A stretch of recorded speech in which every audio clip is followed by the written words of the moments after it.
Good afternoon, everybody. Can everybody hear me? Can I get everybody's attention? Can everybody look at me right now and pay 5 minutes of attention? Wonderful. Good afternoon again. My name is Alejandra Silva. I am the director of Venture Cafe Miami, the host of the Ganesha Lab BIOHUNT Summit 2022. In this time, I have the pleasure to introduce to you our Dolphin Tech experience. This specific one is focused on emergent threats, so you're going to hear from a group of startups that will be pitching their Latin American startup to all of you. And we encourage our judges to go ahead and provide feedback. They'll spend 5 minutes pitching, and then we'll open up the room for 5 minutes of feedback or questions. And for those who are in the audience, in the tables in the back, you can find QR codes if you want to provide digital feedback on the spot that will be sent to the startups. With all that being said, I want to just give a few minutes to the judges to go ahead and introduce themselves. Hi everyone, Ardi Aramov, associate at Chiming Ventures. We are an early stage therapeutics focused venture capital fund based out of Boston, Seattle, and San Francisco. And I also super excited to be here. I personally am an entrepreneur in residence at University of Miami's Cancer Center, and so very passionate about the ecosystem here and very passionate about helping the ecosystem thrive. Thank you. So Nicholas, I think I've been introduced already, so looking forward to hear all the companies here and excited to be here. Hi, Anna Ravdis. I'm based in Mexico City, and I have a fund called Amplifica Capital. We invest in early stage companies that have an impact on women or have founders for women.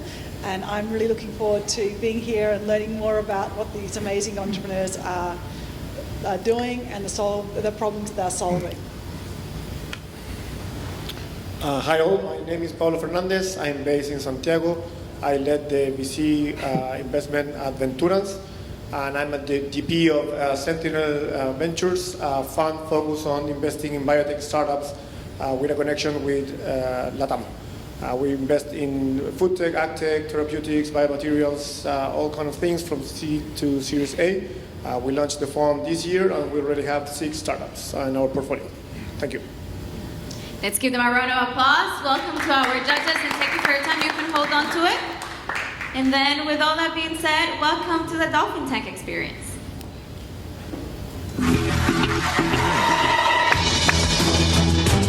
Next up is disease detection through your smartphone.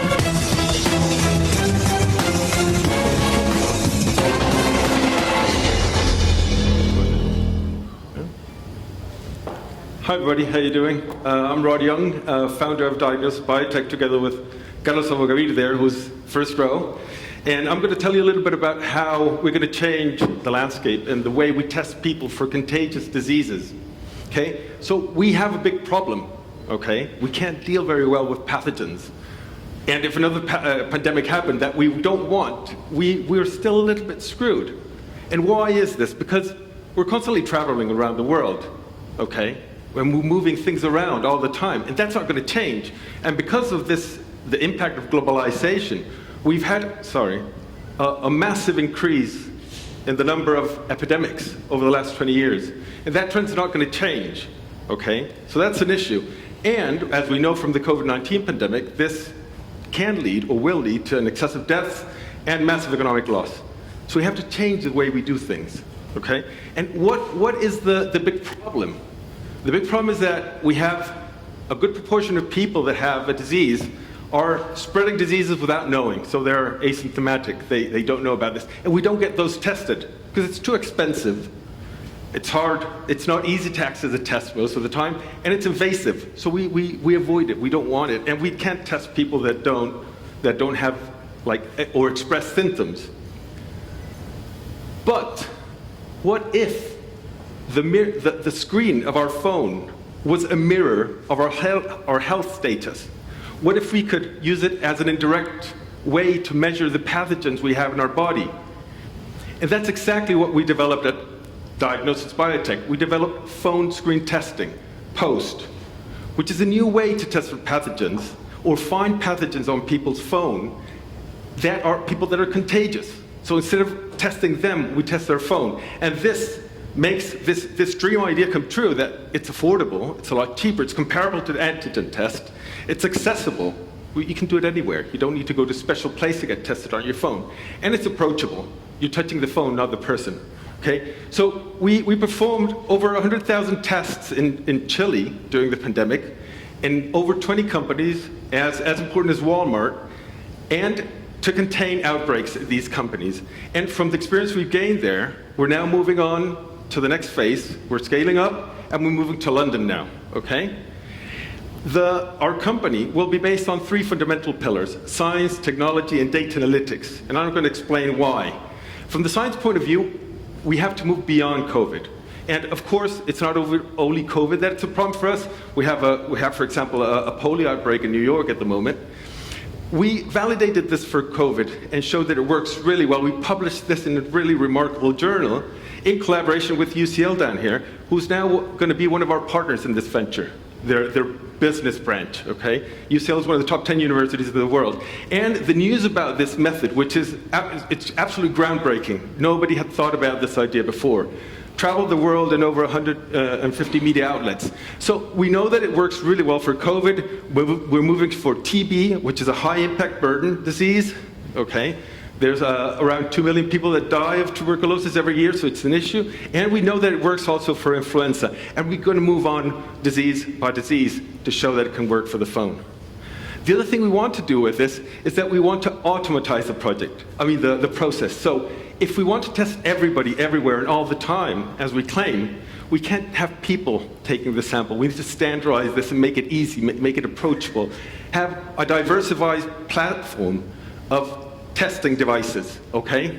So what we're going to do is we're going to develop, we have already developed a prototype of a machine that can sample the phone, and we're aiming to make that machine then also analyze the sample and deliver the result in just a few minutes. We're partnering up with TTP, which is a company that works developing these kind of things in collaboration with startups, okay? And we're going to use all the information that this platform raises to generate a platform, a data platform that can harness all this information such that we can see how pathogens move around the world in real time as never before. And we're partnering up, we already have part of this platform developed with Keidon. We have part of the proprietary software for it, and we have to develop more. So when our vision is fully achieved, this will enable mass testing for everybody, everywhere, all the time, that will enable early threat detection, provide real-time surveillance, and basically improve our health and avoid pandemics, which is what we want. We don't want to be locked again. We have a really nice team of a balance between business and science people. We're really happy with this. This team has enabled us to grow really, really quick over the last 2 years. We have an amazing set of advisors on our board, and the idea basically is that we're going to be able to address these different markets. Okay, there you go. Thank you so much. Let's give him a round of applause. We're going to start with some questions from our judges. Who has that? I can open it like really quick. Awesome presentation. Cool. Obviously. Thanks. Big problem, not just in New York. Worldwide, right? Do you need to use the mic because maybe people in the back want to listen? I guess one question is something to think about would be how this technology would. Does that work? Yeah, that works better. Awesome presentation. Yeah, Congratulations thanks. on all the work so far. I guess 2 questions for me, and something to think about as you think about this moving forward is one, it's not totally clear what the actual process for analyzing, phone or whatever it may be, and how that would rank stack with another type of approach. And maybe that's in the paper that isn't eLife that was published. It'd be good to kind of, almost thinking about like a slide that shows head-to-head comparison, right? Where you can show that however we detect TB today, just looking at it on our phones or evaluating our phones, it enables us to circumvent that. And I think having that. Well, so that what we do is we do a PCR basically. We pick one sample, and that sample we can analyze over 70 different pathogens. Okay, and it's a PCR now. We're thinking we can move to different analytical techniques, and actually in the long term, what we're aiming for is to metagenomics. Okay, to understand the whole thing, so we can pick up new pathogens, not just known pathogens. So that works really well, and we can bring the time down to a few minutes actually with existing technology. Okay, so that's the first part of your question, and we know that it's as accurate as gold standard methods. So this works really well. It's very much comparable. The sensitivity degree is between 90 and 100%. Yeah. What was it? You had another question, didn't you? Yeah, I guess the second question was going to be, and I guess you partially answered it in terms of sensitivity, and 90% as accurate as others, but then is it a overall cost savings? Is it a cost savings because you're able to detect better and the long-term outcome? I think you were probably going to get there, but you ran out of time. So it works pretty well, and it's very cheap as well. Okay, so we're going for the dream of the Gates Foundation, which is having a test that's less than $5. And we can definitely achieve that. You know, it's a lot cheaper than $5. Yeah. Yeah, great slides. Thanks for the presentation. I was very much likewise curious about the automatized sampling device, what that looks like, because if I understood correctly, then the technology might change. You just said that you can move from PCR eventually to metagenomics, which is here's the difference between the approach. Yeah. But you cost down to make sure it's a compelling offer, right? When you say kind of massive testing is going to be a huge component of it. Well, genomic sequencing is only getting cheaper, as you know. So by the time we have this running, it will be cheaper than it is now, definitely. And we're already in conversation with Oxford Nanopore, so you know Minion technology. And they're very good at doing field work, and so their devices are small enough to fit in our machines. So I think that will be a very fruitful collaboration we're doing with them. Great presentation, thank you. I definitely caught my interest and would love to learn more about it. I was wondering more about the commercialization process, the timeline, what your roadmap looks like, and what it is that you're actually selling yourself. You talked about some machines now, but I'm not really sure exactly what it is that you're selling. So we have a feeling that we're opening a Pandora box with this, because this is a market that doesn't really exist. The market is for people that are ill, and those people get tested, and that's around, the speculation could be between $20 billion market a year, 30 million, but this will be bigger than that, and we're still thinking about how to fit a business model to work for the technology that we'll have at the moment. But what we know we want is to be able to raise data. So this is not about just testing and telling people what they're carrying, but being able to understand how disease moves around the world such that we can inform stakeholders in the health market, such that if we have enough data, then the test becomes something free. Because the value of the data and understanding how the pathogens distribute around the world is massive. So for example, imagine having our machines in border controls or warehouses, all that. So, and the idea goes a little bit counter this notion that we need a centralized testing platform like Bill Gates proposes. We think it has to be a distributed network of testing machines like ours that are sending data up to the cloud to understand, to know how pathogens move around the world. Yeah? Thank you so much. Let's give him a round of applause. Thank you. We get ready to welcome our next startup.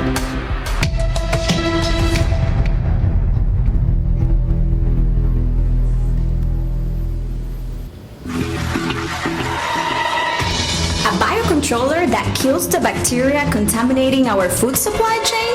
Welcome this next startup into the tech.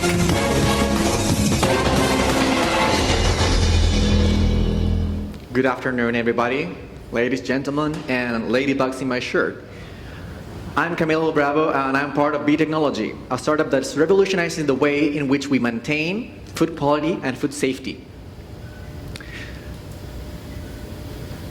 One of the major concerns that has happened a lot of from the past years is that the world keeps growing, and how are we going to feed the ever-growing population? We should make more food, right? Well, not quite. At Biotechnology, we believe that we need to make sure that the food that we are already making is being protected. And why do we believe that? Well, because 1/3 of the food that we're producing is going to the trash. And more than half of this is being lost even before they reach the consumer. So this is a very huge problem that one might wonder, why does this happen? Well, actually this kind of happens because a lot of reasons, and two major of those are the decomposition of food that are affected by microorganisms, like when milk turns sour, or the contamination, meaning that dangerous bacteria will be part of the diet, and this will affect directly to the consumer, and that affects the healthcare, and it's especially more problematic in the developing countries. So how do we control this? Currently in the industry, in the food and beverage industry, they use the peracetic acid, or PAA for short, which is a way that they can kill bacteria. But research has shown that this not only kills not all of the bacteria, a lot of that survives, but the one that survives actually mutates into more aggressive strains that will affect the consumers and will rise the cases of food intoxication and food poisoning. So for this, with Biotechnology, we developed an armor for the food and beverage industry that will help them protect their production and their distribution of food against these types of microorganisms. We developed, using our knowledge in biotechnology and fermentation, a pipeline that allows us to discover peptides that exist in nature and how to apply them to specific bacteria that attacks them. With this, we can kill this bacteria that have been contaminating and this way protect our food. This can be applied directly in the facilities of the distributors or in the production facilities with the infrastructure they already have without affecting the food's taste, color, or even smell, maintaining its quality. And we know this works wonders in the lab, but when we tested this in the warehouse in industrial conditions, we actually saw that we could produce in a number of 4 days a 56% amount of bacteria. Also, reducing the presence of Salmonella and Enterobacter bacteria, which are very harmful and are highly regulated and have to be eliminated, avoiding other treatments such as the PAA acid. In other types of treatments, we use this in meat chicken, which is very complicated since the fresh chicken tends to be slaughtered and then straight up to the retail for the consumer. So we increase the shelf life by 6 extra days. These 6 extra days mean that they can reduce losses, increase the income, and actually make their product more sustainable and be part of a new way that people are seeing how they want to consume and how they want to supply into the supply chain as a green and sustainable production. This also is a market that's huge. I mean, the meat sanitation market only for poultry is around the $5 billion in the US specifically, since they use a lot of peracetic acid for the control of this with the control of the atmosphere. And this also has been impacted from recent years, from recent dates. This is from October. And the USDA has seen an increase in salmonellosis in part of the world and part of the US that's forcing them to impose strict regulations so that actually they can control this and stop affecting people that are falling ill or even dying due to this. Added to this, the losses related to food waste are around 1 trillion. So this is an emergency that's currently being addressed by trying to use less and be more in control of the supply chains, and we can add to that. Because we in Biotechnology, we have been working on this for over 15 years in experience in the research of food preservation and microbial control with an entrepreneur background, with an also biotech company, helped by several other institutions that has helped us into developing this. Because we believe that with this and increasing our team, artificial product development, we can put this food application into the market and actually change the world and be part of the change that's needed for the present and the future. Thank you.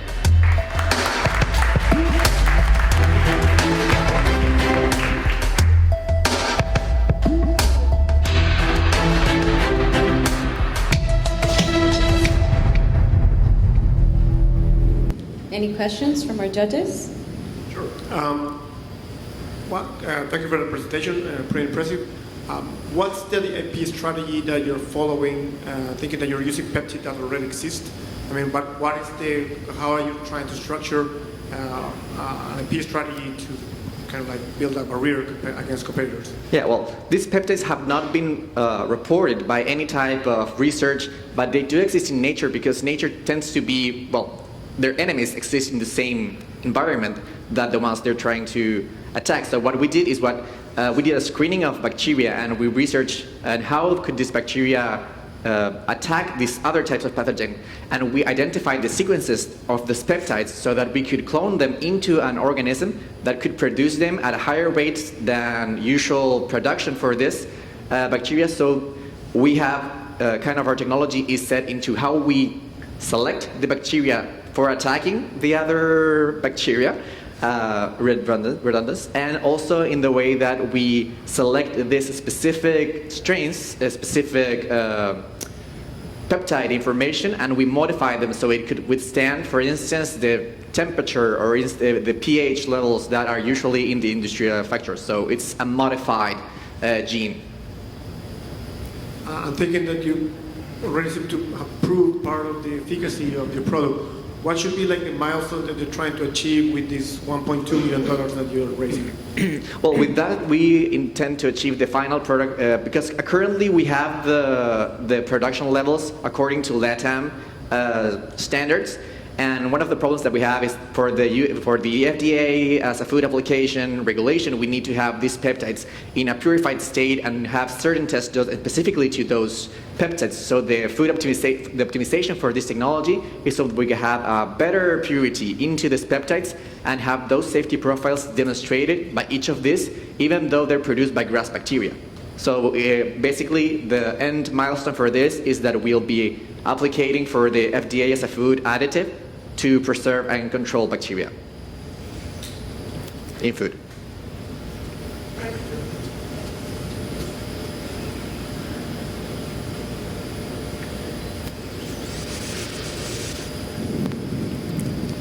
Here you go.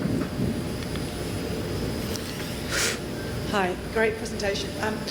So what's your go-to-market strategy here? Who do you think the first adopters of this kind of product are going to be?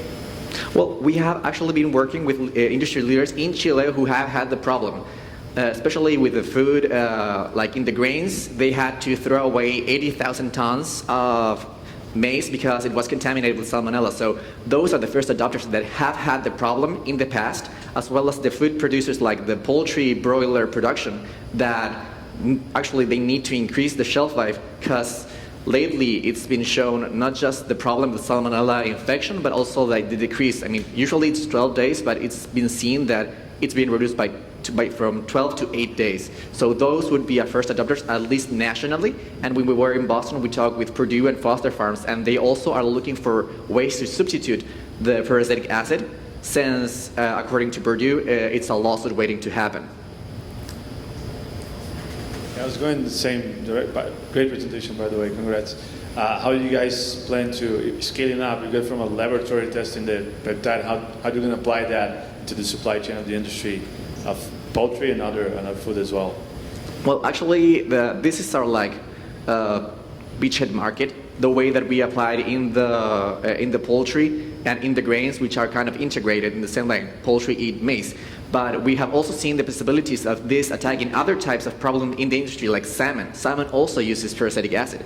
Or even in the production of lettuce. Lettuce also has contamination with E. coli. So there's a lot of potential applications that are in a roadmap, but they're not part of in the short term.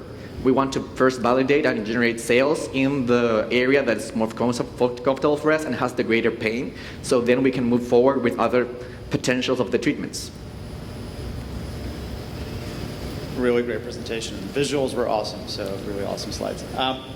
What's next after this fundraise? So have you thought about how much you're going to go back out, and however much time after the 1.2 that you raised, what comes after that, and what's the deliverable? Yeah. Well, economy is kind of weird right now. So we have been assessing different types of how we can assess the next steps. So we have the Seed Plus stage as a next funding for this, and we consider the implementation of plan. So basically, it's just to increase sales and put our things in the marketplace. So thank you very much. Thank you so much. Just so you know, for investors or experts that would like to continue the conversation, at the end of the presentation, there is a QR code where you can schedule a coffee meeting for tomorrow during the day. And we welcome the next startup. 800 million people suffer from hunger, while 15% of crops are lost due to illnesses caused by viruses and bacteria. These illnesses, these viruses, spread and lurk in the environment. This is the reason why metaBIX Biotech developed hardware and software in order to predict the microbiological risk and environmental pathogens in the agri-food sector in environmental samples. Our technology warns about threat about 18 days earlier than the current solution.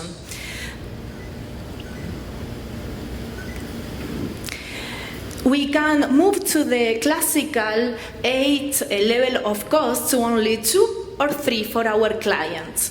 And we can move to the classic correct action to prevent action. We are indeed more representative. While the current solution samples about 20 animals, perhaps in 20,000, in 1 hour we can sample the environment where these animals are located in only 10 minutes. And this is the reason why we generate much more information. For example, we can understand the epidemiological behaviors of some important pathogens, and we can be prepared in order to detect new pathogens. We can adapt to the specific problems of different clients. And when we study the market in these 2 relevant dimensions for our clients, we understand that we are in a low competitive area. These advantages are strictly aligned with our AP strategy. We combine patents with industrial secrets. For example, we have applied a patent for several countries, including the US, and we have the opportunity to write at least 3 more patents. This brand right now are trusting us, and we have sales about $30,000. This picture shows the swine sacrifice carried out in China 2 years ago. About 200 million pigs were sacrificed due to African swine fever. Indeed, our technology is focused exactly on prevent this kind of situation. We are in a global total market of $180 billion, and this market is growing. For example, global in vitro diagnostic grows 15% annually. We are in the agtech and food tech sector. We are software as a service. We sell B2B with a subscription model, and we estimate that we have to deliver 800 plants in order to arrive the $100 million in sales. Recently, we received grants for BioHUNT and ANI, and we right now are making a round of $600,000. This investment allows us to arrive the data volume necessary to achieve a disruptive technology for pig and poultry sector. We, at the same time that we enter to the Colombian market. We are planning a next round of $2 million. This is the team. We have 2 product designers. We have a CTO who is finishing his PhD in biology, a data science with large experience, 2 important advisors, one president of an American company that sells to the pig and poultry sector, the biggest brands around the world, and Lisandro Brill, who is an investor with large experience in VC. Oscar Figueira, co-founder, have over 20 years in food industry. I am Laura Mació, CEO. I am biologist and a serial entrepreneur. Last year, our other company that Oscar and I developed was selected in top 100 around the world by the EWC. We have a disruptive technology, we have a really winner team, and we have the key in order to sell to the pig and poultry sector in the short and middle term time. So I invite you to trust us right now and go for this great opportunity of investment. Thank you.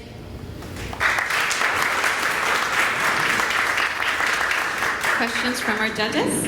Yeah, awesome presentation. Thank you so much. So is the product already developed and the fundraising is to just increase sales, or do you expect additional product development and refinement from where you are today? We combine a strategy to get into the market. At the same time, we achieve the data necessary to achieve the disruptive technology. How we do that? We know that some of our potential clients have a specific problem, for example, with Salmonella infantis, PIRS, influenza. So we give for a low cost the technology for them now in order to detect these kind of problems. At the same time, we use these samples in order to make metagenomics and understand all the microorganisms that are present in this environment. So we can both research and develop and get into the market. Thanks for the presentation. You mentioned, pretty much the service, right, with PCR plus sequencing. My question is, if maybe this fundraiser you're predicting, you are allocating some of it to the education, because you've seen at African swine fever that you mentioned that a lot of we lack number of tests because lack of education, right, for the egg incisors. So there's something that you have planned as well. Our clients don't know about the technology, but they are not worried about the technology. They are worried about their problems, and their problems are loss of weight in these animals, for example. So we design the solution where the clients only put in contact with us in the orange point. They pay our service, they take the samples, and then they receive the reports. So we do all the rest. We understand the technology, we understand the correlations about data, and give the information exactly that affect weight. That is her and his problems. Thank you, great presentation. What do you see the biggest challenges for you to develop and scale this business? Well, we design the hardware totally scalable. We design it in different basis on different requirements. For example, low cost, lower than $300. We product them by 3 printing methods. And so we can produce them in the different countries. And this is the biggest difficult that we have passed through, because we currently have a hardware that is so useful, everybody can use in everywhere, and is cheaper in order to produce. So we give this hardware for them into the plan. They pay a subscription and only receive the reports.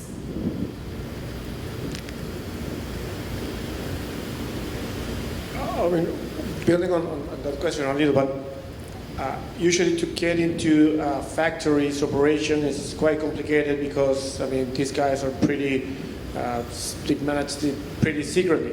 How or have you faced that challenge in order to get inside the kitchen of how they raise these pigs and try to implement your type of technology that will probably bring and show a bunch of like missing parts or missing links in the whole production? I mean, have you faced that challenge? What are you thinking about that? How can you be seen not as a threat to the factory, but more of as a partner? Yes, I think that how we define the strategy in order to get in the market and at the same time generate more knowledge is the key. Because right now the industry have big problems. For example, if beers get into Mexico, the total industry is worried about that because it's so aggressive. So we use this kind of worries in order to put in contact with the biggest brands in this way. Thank you. Thank you, everybody.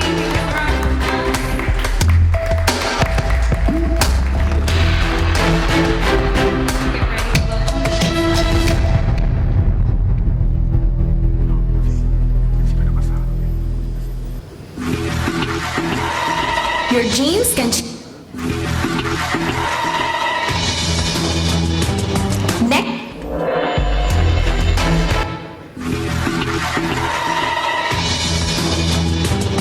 Next into the tank, how natural plant ingredients can transform the cosmetic industry.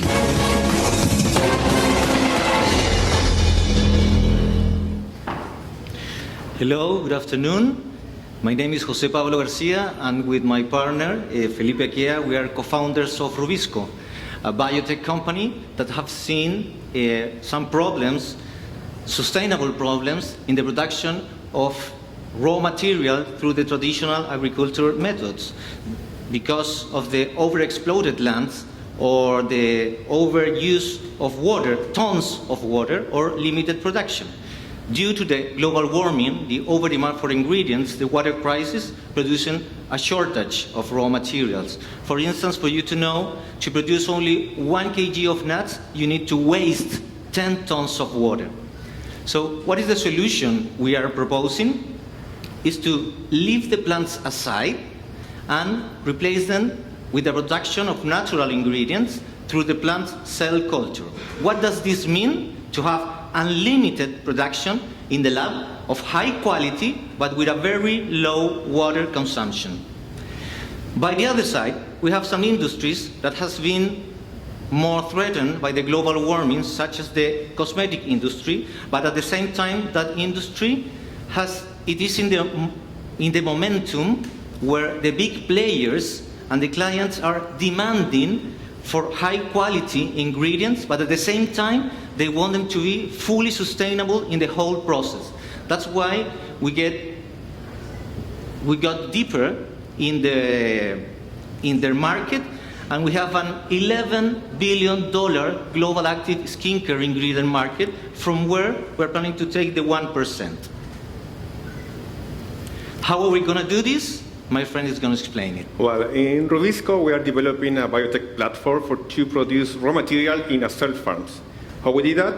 We collect some material from specific plants and then introduce into the lab. Here, we induce multiplication of the cells. We select some specific cell lines, and these lines, this biomass, we grow at a larger scale using bioreactors. This is our raw material that we use for the production of natural ingredients. One important point here is that in this platform we can use almost any plants. Our first product is an active ingredient from alerce.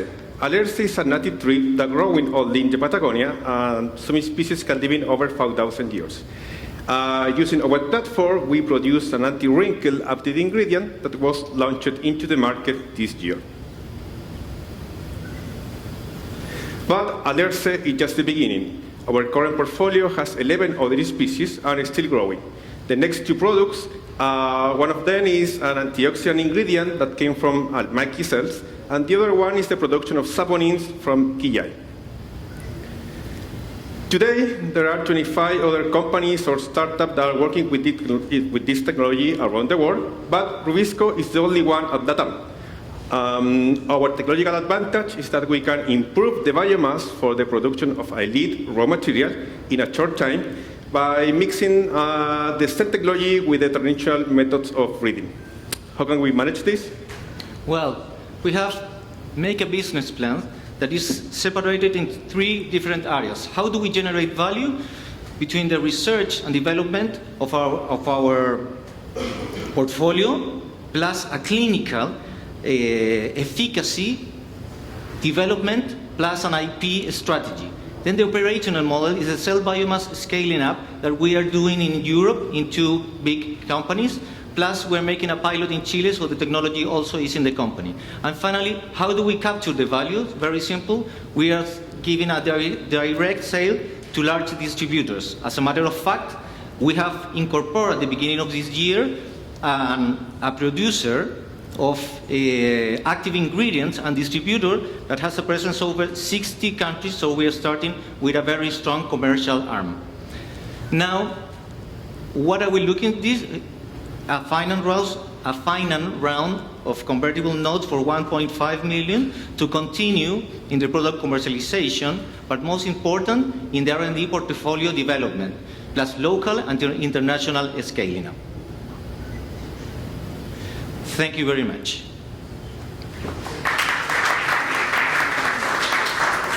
Questions from our judges? Thank you very much for the presentation. Can you explain a little more about the value proposition that you're thinking and the business model in terms of you show 3 steps, but what do you think is the one that you should focus right now and that will give you the leverage to do this Series A? I mean, if we're talking about not going too thin on many things, what would be the main focus for these $1.5 million? The main focus for us now is to continue in the development of the portfolio and making the clinical and trials and getting the efficacy needed. So in the next part, it could be sent in a good way, in a commercial way, through our distributor partner. And do you believe that your strength is on developing those clinical trials and rather than doing the production of the biomass? Yeah, this is where strong is. We are experts in how to can induce a specific metabolic profile in any cells just to change the environmental conditions. That is our strongest. So with this technology, we can improve the metabolic profile in any species. For example, in the saponins production in KI, the tree in the field can produce 6% of saponins in the leaves. Our cells can produce 34% of saponins. So we can enrich the biomass material with the metabolic that we are looking for. Thank you. Very interesting presentation. When you're thinking about your timeline here towards development and you are doing your trials and looking at your production, how long do you expect it will take you to get from where you are now to actually have some sales? I didn't listen very good. The success of the exit or the what? No, do you actually have some revenues? Till you have revenue within this company? Yeah, for us, today we spend 1 year and a half into produce a new product, and to develop a new product. So the first time we spent a couple of years into produce, let's say, ingredients, but now we have an expertise to improve the time for any development. So you actually have sales now from Let's Sorry? You're selling? Yes. The first one we are selling. This is in the market right now. Yeah, as a matter of fact, yesterday was the first sale in Mexico, in Sephora. So we were very yes. So the ingredient is already integrated into products? Yes. You should bring that to the presentation. Show the first bit of sales right away. Yeah. Yes, we could. We cannot change the presentation. Great presentation, thank you. Why would a user use Alesco today versus another wrinkle-free product? Yeah. So here there is an important point in the cosmetic industry. First of all, it's very important the storytelling about the species. So our first product, we choose an emblematic and exotic tree that just growing in the Patagonia and is the oldest living species in the world. Yeah. This is the first step. The second one is the efficacy. Yeah. We performed a clinical trial with this ingredient, and we compare with another products in the market, and we have a very good anti-wrinkle effectivity. And the third one is the productivity. So our system is very sustainable, and this is a very important point today in the cosmetic industry, that any products has to be in a sustainable production methods. Yeah, it'd be helpful to have the data in the presentation next time, would be the only, I guess, feedback I would give, especially on the efficacy side and showing that versus control, whatever the control is. I don't know what the control is, but whatever that is, that this works better. Thanks. Following up on this, how you guys, I mean, I know you don't sell directly through distributor, but how is the end price for the customer when you compare the product that you have in market with the other alternatives? Although you got a value proposition, but how do you compare in the price? What would be the final price? No, how does it compare with your competitors nowadays? Yeah, nowadays we are in a middle point. Out of the other companies that are producing active ingredients through the cell culture, we are in the middle. We choose that strategy with our partner in Spain to start, and it has been quite good till now. Okay, let's give them a round of applause. Get ready to welcome the last artist.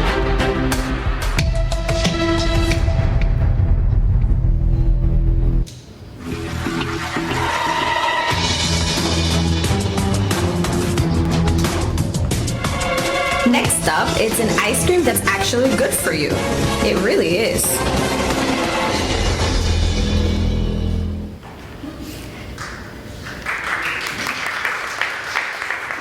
We are living in strange times when young woman could become anorectic just because she wants to continue to breastfeed her newborn who got severe allergy reaction on everything. When teenager had to bring a huge bag of EpiPens always with him just because she needs to avoid anaphylactic reaction if someone ate peanuts next door. Adults are spending thousands of dollars annually trying to avoid atopic dermatitis or hay fever, but in vain. We blame pollution, modern lifestyle, ultra-processed food, growing consumption of antibiotics, C-sections. All these factors are destroying our immune system because all these factors are killing little microorganisms that are living in our body, contain our microbiota, and they are co-living with us, are working for our health every day and each second. So it is so complicated to restore our microbiota balance. It is so difficult to put back all these little bodies and make them work in our intestinal and protect our health. And in Bifidice, we put our heads and hands full to solve this challenge. We achieve to reduce allergies and chronic diseases up to 75% by stabilizing bacteria, putting them in right vehicles, and assure that Bifidice magic will happen. What we are actually doing, we achieve to stabilize specific bacteria that nobody else could do and make them work in your guts, transforming microbiota with incomparable efficiency. And in the end of this cycle, we are getting healthy, happy person. We ran some trials. For example, one of our study did show that the children with severe skin manifestations are presenting 75% in decreasing of these symptoms. We spent some time on commercial validation, putting our technology into our first product, that is ice cream, empowered by Bifidice technology. We got 6,000 transactions and $500,000 in sales on Chilean market. And now we're exporting technology to the world globally, offering Bifidice technology to food and supplement companies who want to open or lead new market of healing food. And in just a couple of last months, we signed 4 NDAs and secured 2 pilots with the giants in food and supplement industry globally.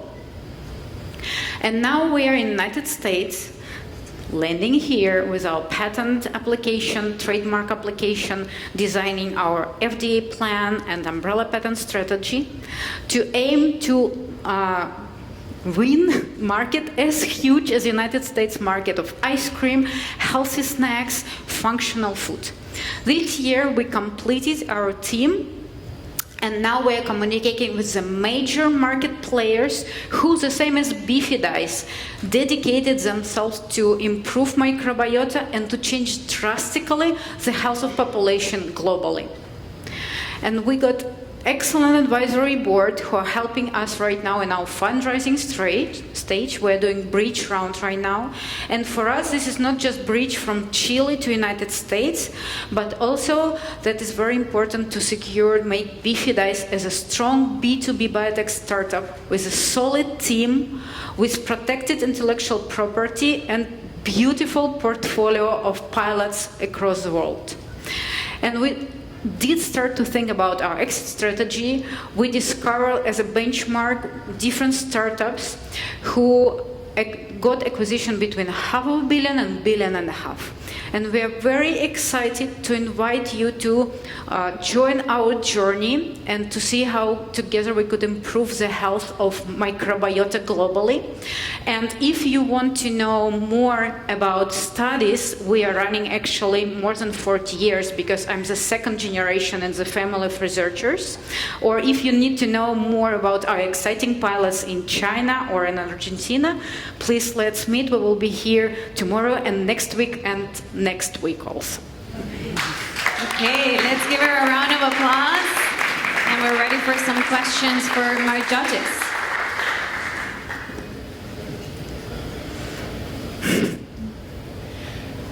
Great presentation. I thought that was really engaging. I'd love to know more about it. I'm a little bit confused about the ice cream, though. And I'll tell you why, because I agree that there's this huge problem and we're all trying to work out how we get around it. Though when I think about ice cream, I think about indulgence and fun, and I'm not thinking about my health really when I have ice cream. So how much is that involved in your strategy? And maybe talk to us a little bit about the ice cream. We did start to validate how we could preserve this essential anaerobic bacteria. So ice cream so far is the vehicle that shows the best results. But we are working right now on more applications. So what we did good is a good experience of how patients, doesn't matter about the age, it's kids, but also it's like senior people who are just eating, enjoying. It's very like low sugar, free fat ice cream. So this is vehicle. So does it taste good? Just it's good.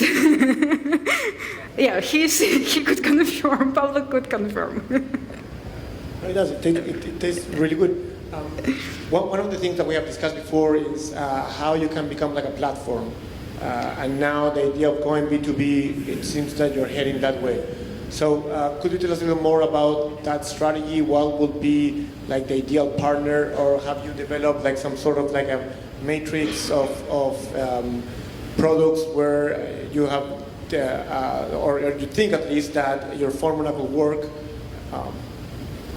Yeah, so I think better will describe these our pilots. One pilot is that we secured with Germany company that is a provider of ingredients for food and supplement industry, huge one.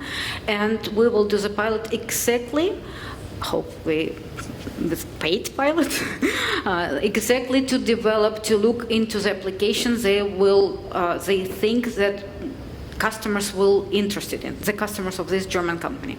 And but this is application for searching vehicle products. Another pilot, it's from opposite side to check if our technology is applicable for not just anaerobic bacteria we are working with. Right now we are working with 3. So we aim to check in a Chinese company. They ask about 2 more, and that's what we will do for them. So it's 2-direction platform. So you're basically expanding the amount of bacteria that you're working with to basically make it more suitable for different types of products, food. Yeah. And you also mentioned that you're doing partnering with Genosurs and some other labs. Oh, this is actually very exciting what we are doing because with Genosur, it's a laboratory here in Miami, but we will do together the study in a hospital, in Chilean hospital. They have 50 kids, and you could not find more sick kids globally. They have up to 40 multiple allergies. They could not eat oral, so they have gastrostoma here. And we will try to treat their allergies with Bifidice, and Genosur will provide us kits to analyze microbiota, so we could mark maybe some early markers of microbiota of these multiple allergic kids, also to develop more applications for Bifidice and product empowered by Bifidice. You mentioned the e-commerce experience, right? So direct to consumer B2C already. And how do you guys market it to the end customers? I mean, as a healthy wave going on, and so, but flavor is important, and how you compare prices for, one that might choose not only based on the benefits of the product. How do you guys market it to the end customers? So we created kind of unique experience to understand the final customer of our big B2B customers, because actually in food industry, they don't know how to work with allergic families. No, not at all. So we put to position Bifidice as kind of prevention program. So, and we did communicate hard to educate final customer and also medic of these customers, but somehow it did work. So now we have like this good experience how to communicate and help business to communicate these products. Okay, let's give her a round of applause. That was amazing. Let's give another round of applause to all the startups that just pitched on this fair round. Thank you so much for your time, and we have one more to go. Your genes can change your life. Up next, an efficient and affordable delivery system for gene therapies.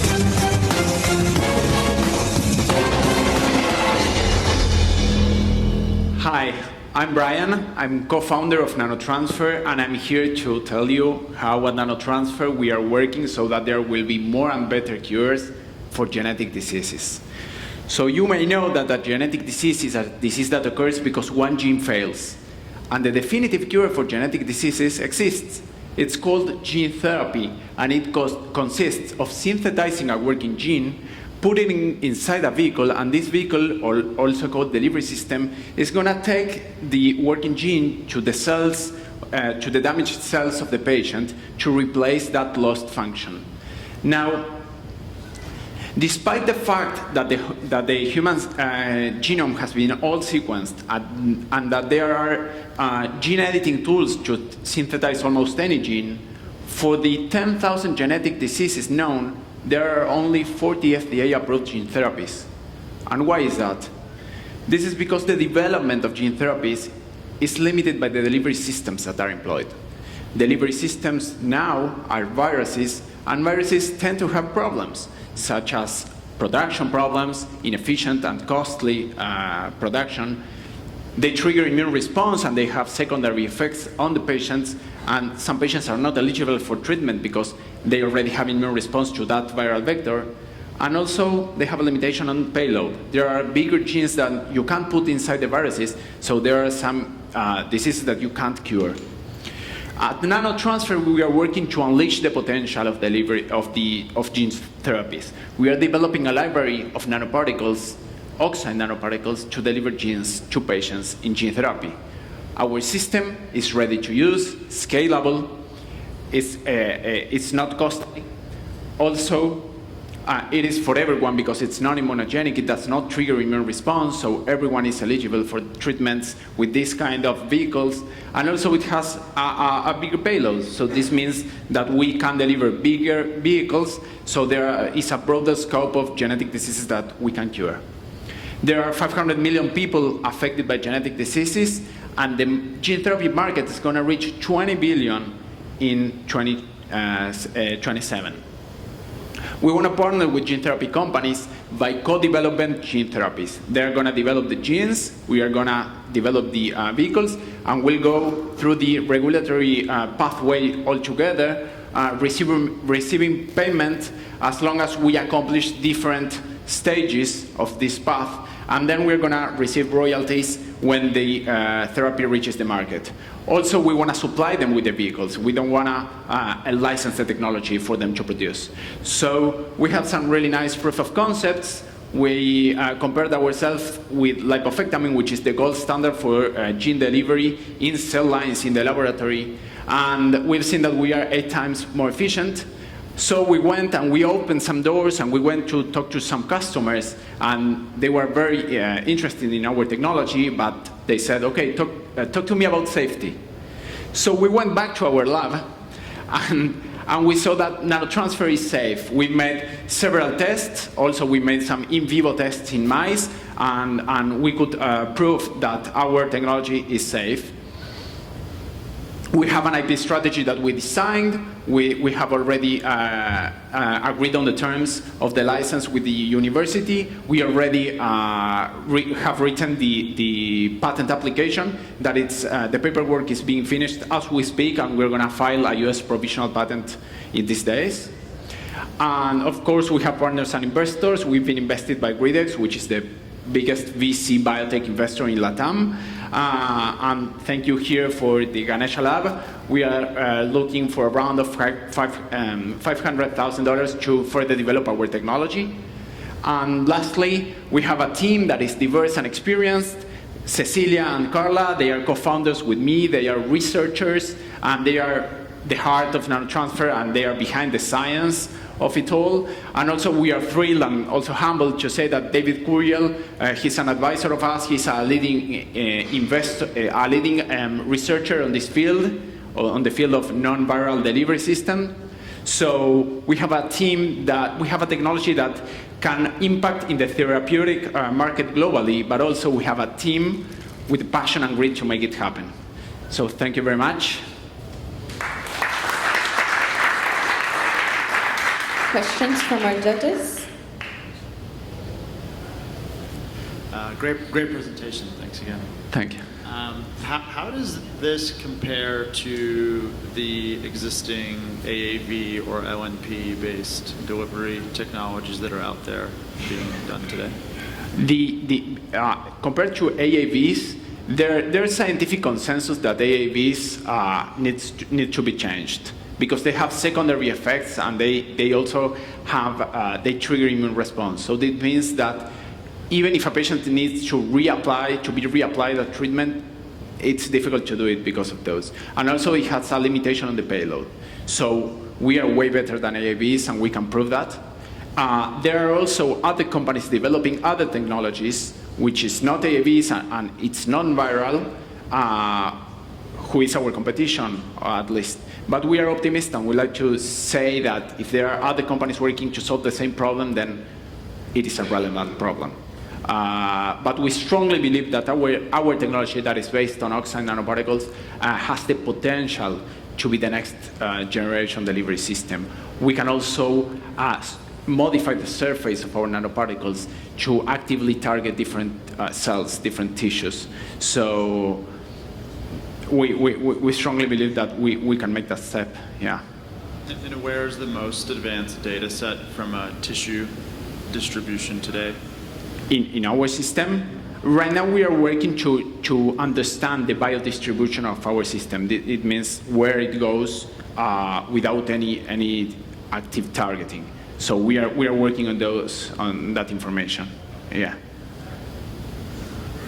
I was curious about, you mentioned that you're not looking, from a business model perspective, you're not looking to license like other companies. There's that particular reason for this? You just want to, you ain't going to license, you're going to partner with the companies throughout the clinical development?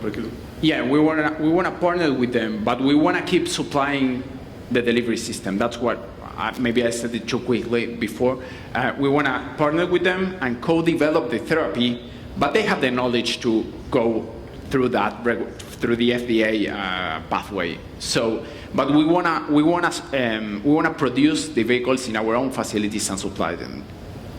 and there's too much of size modification to not make you any reason why it shouldn't be able to sell the products for the customers, like in research and development when some customers buy lipofectamine, for instance, into their own. Is there any particular reason why your product can? Well, we are focusing, to be honest, we are focusing on our moonshot, that is gene therapy. We know that we could produce a delivery system for research use only, and it would probably go well, but at least our investor at this moment is telling us to focus on our moonshot and, you know, not go sideways. But I think it's an interesting question, and we could talk about that. Yeah. What's the regulatory path that you need to follow, or how does it?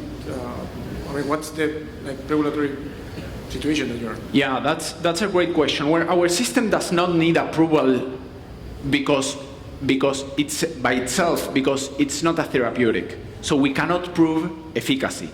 But as soon as you put a gene on our system, then you're gonna need approval. So we can start partnering with companies and receiving upfront payments from them without any approval from the FDA, but they're gonna need to see safety information. Basically, what you're telling me is that the ones who need to prove that their therapy is useful are the big pharmas and not you. We're going to go together, of course. What I'm saying is we don't need to go through the FDA pathway with our platform, with the vehicle alone, because there's no gene in it, so you can't prove efficacy of anything. We consulted this, But the fact of using like a macrocarrier or like nanoparticle and embodying the genes there, does it change the regulatory path that a pharmaceutical company will have to go through, or not? No, yeah. Once you put a gene on it, then you start the game. You have to go all the way. Yeah, you're talking about maybe, I don't know, 5 years. It's been shortened, that time, because there are now, the FDA understands more about these kind of therapies. And basically now your IP strategy is following on the design of these nanoparticles. What? Sorry? Your IP strategy is based on the design of these nanoparticles? Can you repeat the question? The IP strategy. The IP strategy, yes. It's the nanoparticle itself. Okay, let's give him a round of applause. Thank you very much. Thank you so much for all the startups and their pitches. That was a wonderful presentation. Now we're going to give everybody in the room a quick 10-minute break. There is going to be some bites outside, grab some coffee, and we're going to wrap up with the second tank of the evening. They're going to be split in both rooms as well. So we'll see you in 10 minutes. Good evening, everyone. We are getting ready for our last round of Dolphin tanks. I'm going to ask you all who are in the back if you can get closer. Just to give you a heads up, even if you're whispering in the back, the pitcher can hear you, and it's very distracting. So if you can just, while they're pitching, avoid talking, that would be amazing and very much appreciated. And with that being said, let's welcome the first startup, Pannex. Next up, how blocking a cellular channel can revolutionize therapies for cancer, pain, and other diseases. Good afternoon, everybody. I'm David Bravo. I'm the CEO of Pannex Therapeutics. I'm a serial entrepreneur, a father of 5 daughters, and I'm working here. I'm bringing here this presentation to talk about this channel called Pannex and one-channel blockers. With this, we're developing life-transforming therapies to treat chronic diseases and change lives.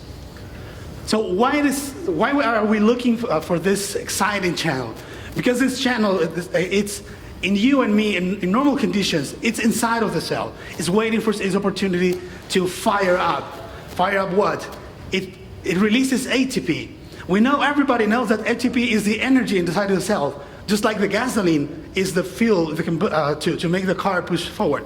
But if you leak, if you make some hole in the tank, you will cause a fire. And this is precisely what happened when Pannex in one channel is open. It leaks ATP and also puts calcium inside, and it has been vastly demonstrated that Pannex initiates and maintains several chronic diseases. So when this ATP is outside of the cell, it causes chronic pain, opioid addiction, several types of cancer, as well as other CNS and systemic diseases. So simply, when you block Pannex in one channel, which is where I focus on developing small molecules to do so, you reduce this ATP outside, you reduce this calcium inside, and you solve the situation. You're able to actually bring back to salutogenesis, from pathogenesis to salutogenesis, to reestablish the homeostasis in the body. So what we're doing currently is to develop a platform of Pannex 1 channel blockers to transform lives and make huge impact in different chronic diseases. Of course, it is not only our ideas, there is a lot of evidence throughout the literature that supports what I'm saying. It's an important channel that is key in in several chronic diseases. So there is a lot of diseases we can go for. So we build up the right team. I've been working in this Pannex 1 channel for 10 years, but my colleagues, my co-founders, are the stars here. Dr. Thomas Gerlach has been working for more than 30 years in the pharmaceutical industry, and he took a startup like mine in Switzerland and put it into the market, and the company was selling $30 billion. He knows how to get into the market. And Dr. Gerhard Rose has been, throughout his whole career in several pharmaceutical companies, he has 14 FDA-approved drugs and 50 patents in his name. So he knows exactly how to do small molecules, and he is working with me every single day to do this in this purpose. So for all of from all of the potential diseases that I show that we can go for, we choose first chronic pain. Why chronic pain? Because it's a big market, because there is a lot of Pannex 1 channels evidence, but because my mother-in-law, the abuela of my daughters, suffers chronic pain, and she started to take medicines, never worked, and she started to take opioids. And she almost became a junkie, an addict. And that was tough for the family. So I will not stop until I know I have a solution for her. And just like her, there is 100 million, just in the United States, 100 million people that is suffering this unstoppable pain day and night. And it costs the system more than $600 billion. And also, the biggest problem is that the best treatment, which is the opioids, kills 1 American every 5 minutes. And the other treatment, which are non-opioids, fails in 44% of the cases. So we have a huge crisis, a huge unmet medical need. So what we're doing, we took action and we started to develop a platform of Pannex 1 channel blockers. We have made rational design of these compounds and a lot of platform of candidates and going into a huge broad patent. And we have data in chronic pain. We have been able to, with single dose, reduce in animals, consistently pain, which you can see in blue. And why we're better than anyone else? Because Pannex is only when there is dysregulation, when there is pathology. So in chronic pain, you have a different part of the body, and you can shoot down in different part, different from the competitors that are they block everywhere. And also, we were able to demonstrate and prevent the animals to crave with our compounds. So we administrate them morphine for several days to make them become addicted to opioids, and then we block Pannex 1 channel with our compound, and we reduce the craving in more than 50%. We can prevent actually chronic pain, opioid addiction to occur. I will just speed up for time. We also have some data, interesting data in cancer, and this is a big market in real health. Time's up. Let's give him a round of applause.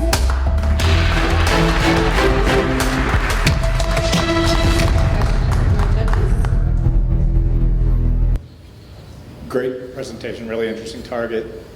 So I'm interested, pain, chronic pain, really a challenging indication, right? So what's the translational plan and what's your preclinical proof of concept models that you're using? It's a great question. The translatability in this field is really complicated. So for now, we're currently talking to experts in the field in order to find which is the best niche, but which is making more sense so far is because of the entry barriers. Oxaliplatin or chemotherapy-induced neuropathic pain, which is easy and good to make in clinical trials, and we also have evidence that Pannex 1 is important there. Great, thank you. Hey, great presentation. Can you talk more about the clinical development plan going forward? Come on again? Oh, I'm sorry. Okay. Can you talk more about the clinical development plan going forward or value accretive milestones that you're looking to hit? Yes. Okay, so I can show you here. We are now working on the lead selection to get into the lead compound. We need to get one compound to go into IND-enabling studies. And of course, as we mentioned, we can go for many, many different diseases. Even we have our first preliminary data I was mentioning in human cancer cells. But we need to choose one, and our resources that we have been wrote so far will go to this chronic pain indication. So hopefully we can in 2025 start running actual clinical trials in humans. We know, but that also there is a second possibility that we are starting to consider, which is also cancer, because the entry barriers and regulatory issues are lower because we're treating untreatable late-stage cancers. We kill tumor with our compound because we block Pannex and induce the tumor to die, and we also make the tumor visible, molecularly visible to the immune system. So it's a therapy that the entry barriers are lower. So we are in this process of decision. Chronic pain is our most advanced candidate and development in our platform, but cancer is going very fast. And we are starting considering to maybe this money will be used for cancer because it will be faster to go into human studies, and the human studies will be briefer. Nice presentation. Thank you. Living in New York City, so it was great to see the New York, Florida Biotech access. Maybe going back to the first question, it was a little bit fast, I couldn't absorb all the data. So among the data that you showed or you have so far, which one is the kind of strongest proof of concept you think among all of those, and what is the next big kind of preclinical validation you're hoping to hit by the fundraise? It's a great question. We actually want to save part of the investment to explore opportunities. So currently, we are going into safety of the use of those compounds that kill tumors in human cells to be sure that they are safe, and explore triple-negative breast cancer. We're exploring human colon cancer and melanoma. But we're starting next month. We'll also start writing some pilots in Chile with multiple sclerosis. And so as you can see, we're trying to claim broad, just like our patent. Our patent has 140 pages. So we're claiming broad the field, bringing proof of concept in different diseases, but we need to have focus. And our focus is, for now, chronic pain, but we eventually might change our minds if the data, we're very pragmatic, we're data-driven. So if the data guide us into oncology, we'll go through oncology first. And then our purpose is to have multiple exits. And that will be just the first one. Thank you. I'm curious about two questions. First, are there human knockouts of the gene, and what do they present as phenotypically? And then it sounds like you're going down a small molecule path. Why? And what's sort of the siRNA strategy or the monoclonal antibody strategy? I'm just curious. Yeah. So in humans, there are two important things. Specifically in cancer, Pannexin 1 channels are a predictor of survival in certain type of cancers, because Pannexin is overexpressed in human tumors, and so it actually is some kind of biomarker. You know that the people will die if they have too much Pannexin. So we're trying to block that. And maybe for cancer, it could make sense to go into other alternatives. We're trying to explore biologicals as well. But for the other indications, small molecules make more sense because they're easier to use and will classically distribute orally. Thank you very much. Let's hear more round of applause. Get ready to welcome.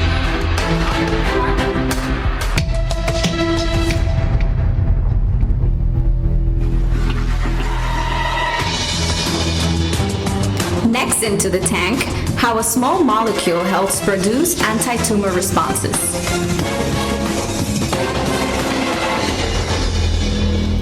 Hi everybody, my name is Maria Varela. I'm co-founder and CEO of Ardan Pharma, a startup developing novel immunotherapies for cancer patients. So targeted immunotherapies have had great success when it comes to cancer treatments. However, they still face the big problem of resistance. Even anti-PD-1, which is the top seller in immunotherapy, has only benefits 20 to 30% of patients, leaving a huge unmet medical need. Ardan Pharma has found a guilty molecule of this resistance. Its name is TORID, and TORID is a negative regulator of the inflammasome activation, therefore promoting an immunosuppressive environment, which makes it very hard for the immune system to kill the tumor cells. Now, importantly, TORID, metastatic melanoma patients which were receiving anti-PD-1 immunotherapy, evidenced how TORID was increased only among those patients that did not benefit from the treatment, positioning TORID as a novel resistance factor to immunotherapies. The good news is that TORID can be pharmacologically modulated. Ardan Pharma is developing TORID inhibitors. Boritinib is a small molecule that by blocking TORID, it is unleashing inflammatory pathways that help to enhance antitumor responses. And at the same time, is targeting directly the malignant cell death in an inflammasome-dependent manner. So when we administer boritinib to in vivo models of chronic lymphocytic leukemia, we increase survival and also promote the leukocyte death. Similarly, in T-cell lymphoma mice models, we are also increasing survival by administering boritinib. Now, the important thing is that when we knock out TORID of these mice models, we lose the effect, showing the on-target efficacy of boritinib upon TORID. The important thing is what happens when we combine boritinib with anti-PD-1 immunotherapy. We are able to increase the efficacy of anti-PD-1 immunotherapy by 40% on preclinical models of colon, lung, and melanoma. This has enabled us to create this portfolio of assets. As you can see, boritinib is the most advanced molecule, already showing properties that makes them a viable drug. This engages us on entering boritinib into a medicinal chemistry program that will enable us to file our first composition of matter patent and generate novel, innovative chemical entities. So this is kind of defines the state of our company is. We are on the lead optimization stage, and the next steps will require fundraising. Right now, we are looking for a round of $1.5 million in order to get these new molecules patented and with the efficacy proof of concept. We want to build a team around the US.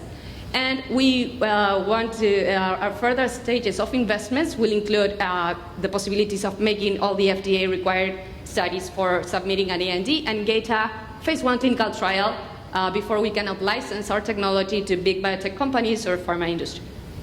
So despite there is over 50 FDA-approved indications for immunotherapy and there's really room to grow up, we have focused our work in these 5 types of tumors, which addresses a total about 400,000 patients per year that could be benefiting from Ardan's technology. So immunotherapy itself is a hot market, so we are aware of that. But the interesting thing is how many of these companies are really T-cell centered, whereas in fact Ardan is more focused on the modulation on the inflammation process in order to get to these T-cell soldiers of the immune system. We found 2 companies that are modulating an inflammation molecular pathway which is different towards us, but again, it's a close competitor that we have found, and even in preclinical stages they had closed good deals. So this, now I wanted to tell you a little bit about our story. We are a spin-off from the Institute Pasteur of Montevideo in Uruguay, and we're invested by venture company builder CITES in Argentina. However, we established a holding corporation in Delaware that owns and controls these 2 subsidiaries, and we were willing to take our technology to the US and achieve all the clinical investigation here also. As just to mention, our laboratories that, in which our technology, our research was developed, has been labeled by Centers of Excellence by the Federation of Clinical Immunology Societies. And right now, we also fuel our research with grants. We currently have an NIH grant that is supporting our research, as well as a local grant from the government of Uruguay. So basically, I would like to finish presenting my co-founders. They are both immunologists with plus 20 years on cancer research immunology, and a board of advisors that are willing to take our technology to the next level, and I hope you join us too. Thank you. Thank you so much. Questions from our judges? Does it work? I was expecting the music. Nice presentation. I'll start in the middle this time. Maybe one question I had was to inhibit essentially this checkpoint. Why did you choose a small molecule versus an antibody, which is like the kind of maybe the two? No, it's a totally good question. It's one that many investors have already made us. In fact, it was the resources that we have in our labs. It doesn't mean that we could not create one. Totally possible. Yeah. Great presentation. Who are you targeting in terms of pharma companies to out-license technology to as a part of your business development strategy? Which companies I'm targeting to out-license the technology?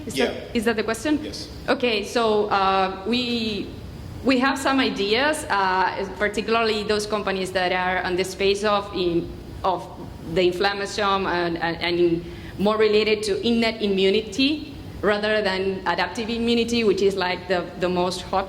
However, what we seek is the experience that we lack of, which is clinical investigation. So every biotech company that has go through that process, if phase 2 and phase 3, even IND approvals, will be willing to talk to and seek for collaboration opportunities, partnership, merger and acquisition. Maybe we have plenty of things.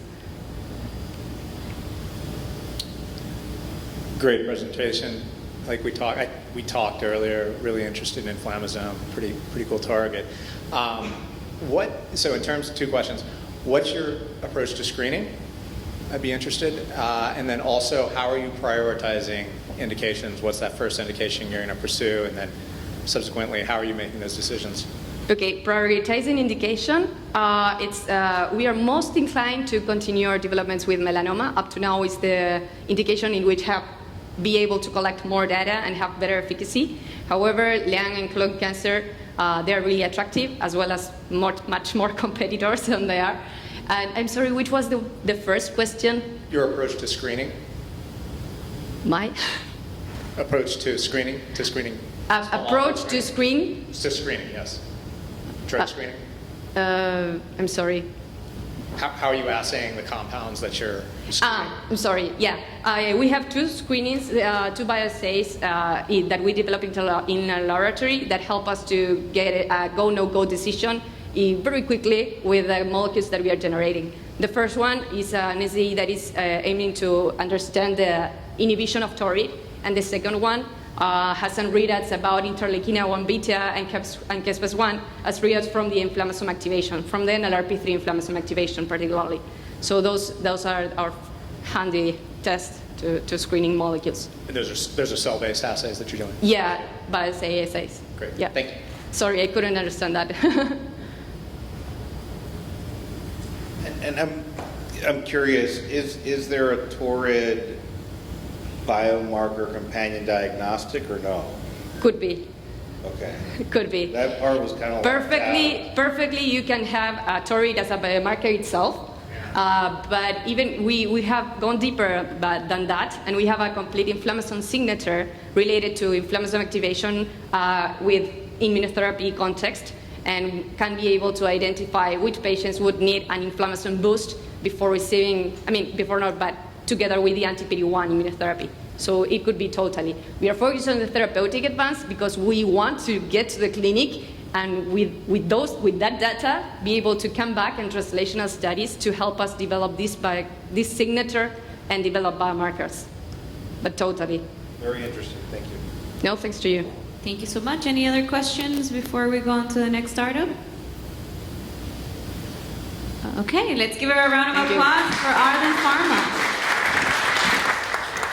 We get ready to welcome Arcomedlab. Next up, how can we diagnose illnesses in millions of people at lightning speed?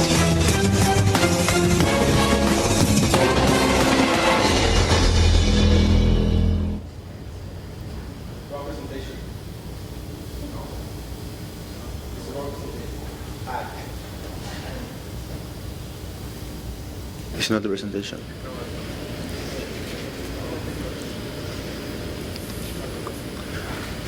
Here we go. Okay. Hello, everyone. Okay, let's go. Thousands of patients suffer every day from different cranial facial defects. The face is the first source of visual contact between people, and it's very sad to be ashamed because of your appearance. ArcomedLab was founded in 2010 with the mission to bring access to customized health solutions to thousands of patients around the world. For us, customized health is the future, and that's our main goal for research and development. At ArcomedLab, we are specialists in 3D printing craniomaxillofacial synthetic bone implant, restoring life and bringing back the anatomy and function for every single patient. Every year, between 5 to 10% of the cranial implant surgeries become infected. This leaves the patient at risk and also means higher healthcare costs, like more surgeries or longer hospitalizations. We are worldwide pioneers in developing medical 3D printing technology that manufactures non-metallic implants, which mimics not only the anatomy of the bone, but also the internal structure. Thanks to our additive technology, we have discovered a new world inside the implant, and due to this, it allows the possibility of bioactivation. Our competitors manufacture with subtractive technology, solid implant, the opposite technology than ArcomedLab. Due to our manufacturing protocols, we have invented a droplet release system, which works only with gravity integrated in the implant. This allows the implant to release different types of drugs and deliver them directly into the brain. Currently, we are researching different uses for our droplet release system to enhance the result of our clinical cases.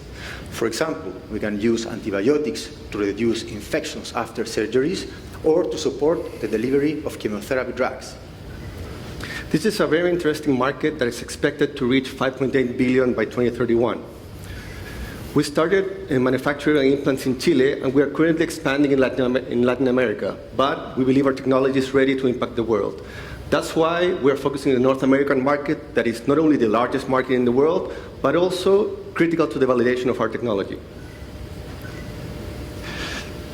The total available market in the US is over $1 billion every year, and we estimate our target market is over 100 million. Nowadays, we have more than 500 implants successfully installed in 6 different countries, like Mexico, Peru, Chile, Argentina, Brazil, and Spain. Our invitation is for you to get involved in our seed round, where we expect to raise $4 million based on a $25 million pre-money valuation. We will use these funds in basically 2 avenues. One, the establishment of our company in the US and the ability to produce here and sell, and the R&D required for the droplet release system we just showed you. Our team is headed by Ilan Rosenberg here and Marcos Carmeta, who are both specialists in craniomaxillofacial rehabilitation and very powerful innovators. Plus a very diverse team of specialists right now in Chile. We also have an advisory board of investors that are business focused and very experienced in high-tech companies. ArcomedLab is ISO certified and FDA pending. We have presented 2 patents in Chile and 1 in the US. Now we are starting to develop bone implants for other parts of the body, like sternum, spine, and hips, amongst others. We expect to impact the health in the US as we did in Latam. Thank you so very much.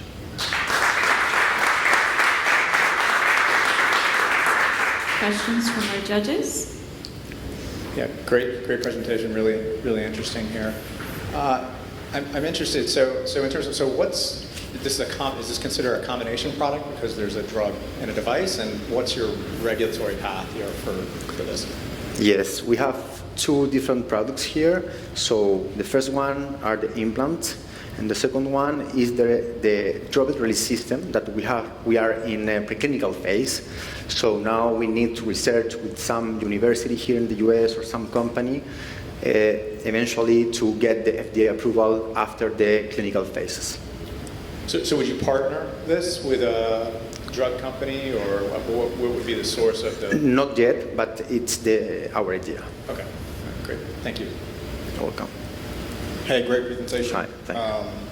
Can you tell me more about the business model in terms of pricing, et cetera, also compared to competitors on the market?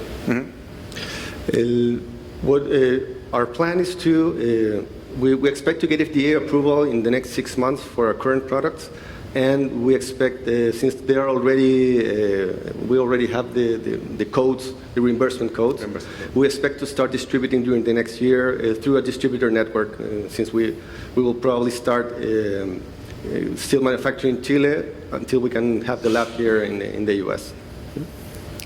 Which regulatory path did you end up taking? Which regulatory pathway did you end up taking? We are, as Ilan mentioned, our competition already makes implants of the same material with a different technology, and we have better results. But the product already exists, so the reimbursement cost exists. So we're just presenting the FDA to approve our product. So that's why we expect to have it in 5-6 months. Nice presentation, great cause.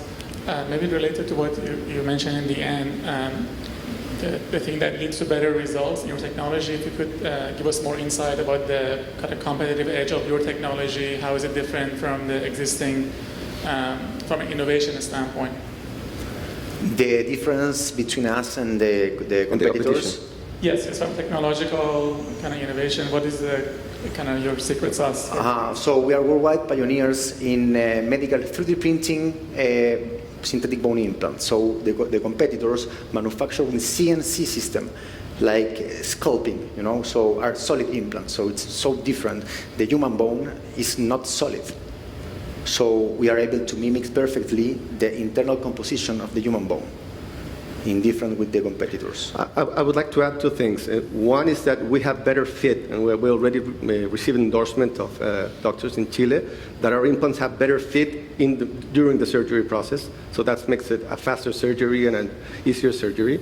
And we have this innovation that our competitors won't be able to achieve. That is this drug release system from inside the implants. So that should be a big difference.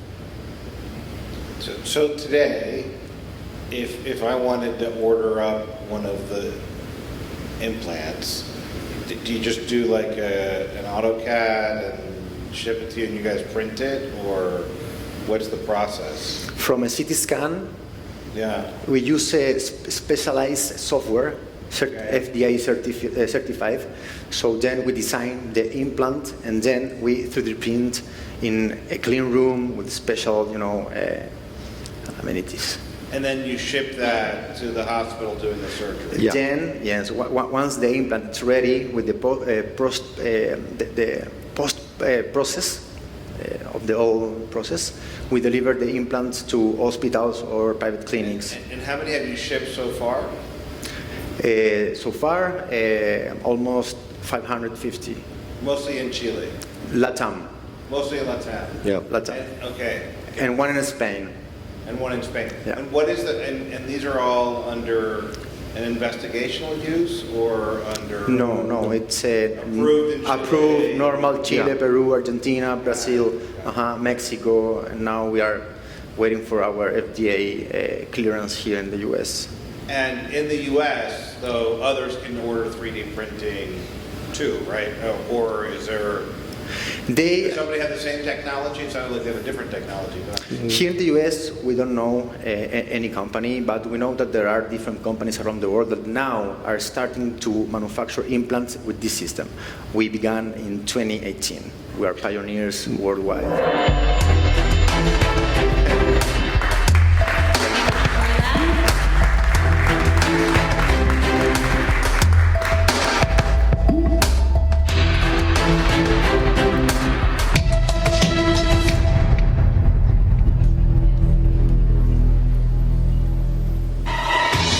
Next up, how can we diagnose illnesses in millions of people at lightning speed?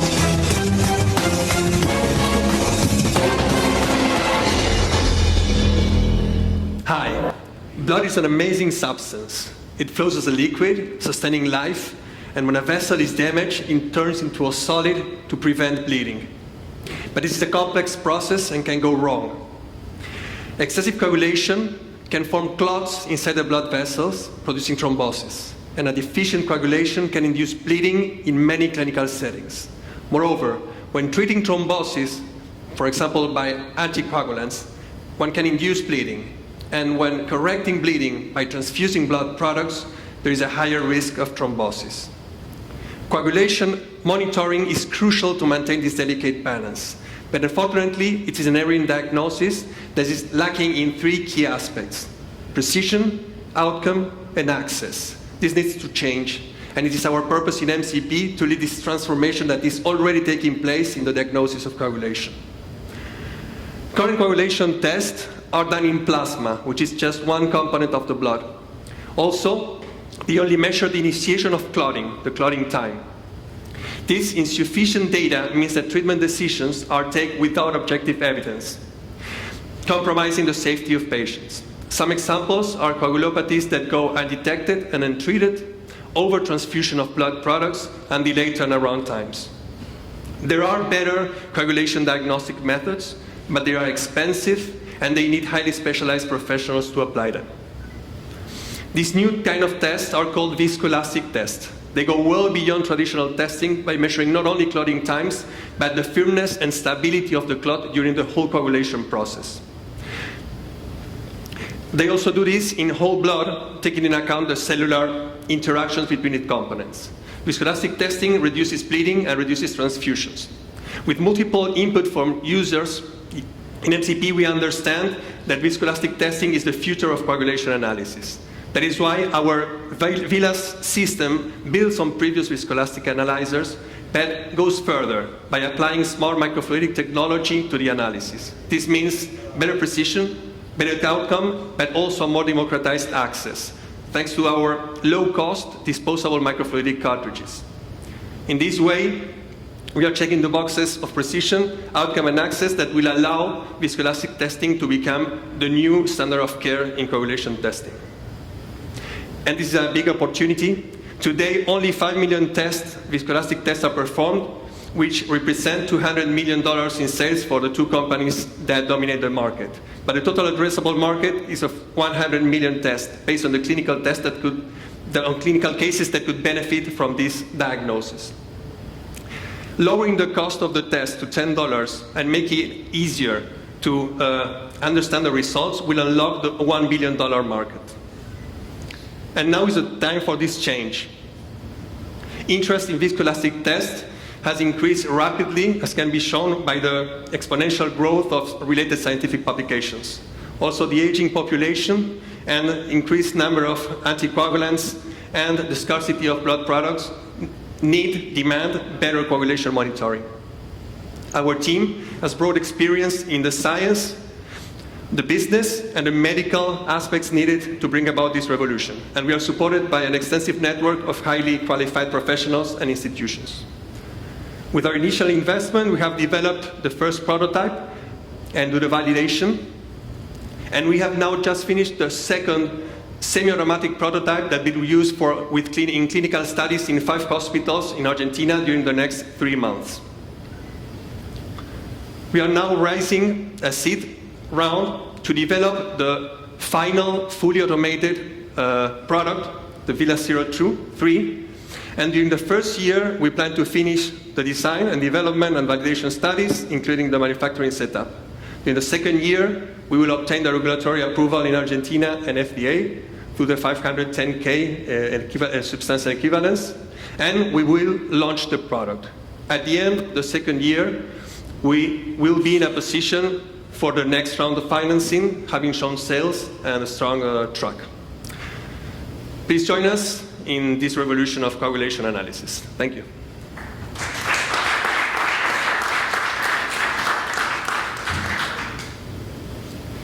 Great presentation, really, really interesting. Thank you. So I'm interested, doesn't seem like there's a lot of viscoelasticity testing being done currently. What's your plan to change that standard of care and to get people to pay for this? Okay, viscoelastic testing is done currently, but only big high complexity hospitals. The doctors in these hospitals, the specialists, tell this test has changed my practice. Before there was a bleeding patient, I used to transfuse blood because I didn't know why the patient was bleeding. Now I have objective data. I can say, no, this patient needs just fibrinogen or coagulation factors or platelets or needs surgical intervention.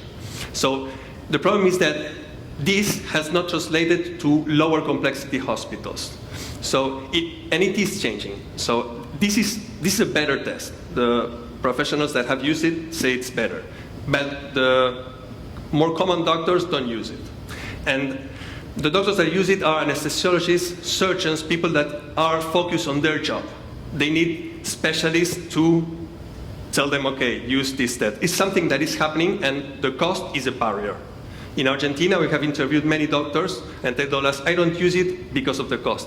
And also hospitals that have the equipment, they say, I should make per patient 5 tests, but I can only make 1 or 2, because more is too costly.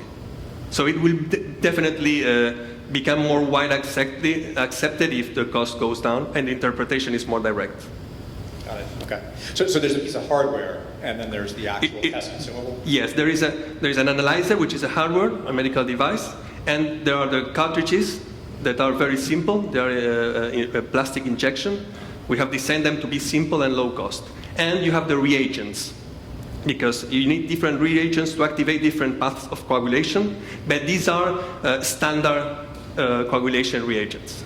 So I assume the plan is a razor blade type of business model? Sorry? Essentially, you provide the hardware and then you sell them. Yes, 70-80% of the revenue is on the consumables. Yeah. Okay, great. Thank you. Hey, great presentation. Can you just give us more insight to the go-to-market strategy or first adopters? The strategy is, first we go with the hematologist, which is already a specialization in medicine, and inside that there is a sub-specialization that is coagulation and thrombosis. We go to talk to these guys. If they like it, because in those, we have been in a congress recently, and they know what viscoelastic testing is, and they are the ones that, and they're very interested in our product and to do these 5 tests, 5 hospitals testing. If they like it, they will tell the surgeons, the anesthesiologists, the intensive care doctors to use it. So that's our first adopter, the specialized. And then, how to go to market? We think that the better way is to go to the distributors of coagulation reagents, the standard coagulation reagents, and add this to their portfolio. So we have been talking with a big coagulation reagent producer in Argentina, and they are very interested. So, and there are bigger ones, with, for example, Siemens Healthineer does a lot of coagulation, but they don't do viscoelastic testing yet. So that could be very interesting too. Great presentation and very cool technology. Maybe 2-part. The first part, maybe I missed, but have you compared the result of the viscoelastic and a measurement to maybe other ways of? Okay, the principle is very different, or it goes beyond. Traditional testing measures time of clotting, how many seconds it takes the blood to start clotting. This measures that, but also measures the firmness. So we deform the clot and see how strong it is. And this gives more information about how the coagulation process is going.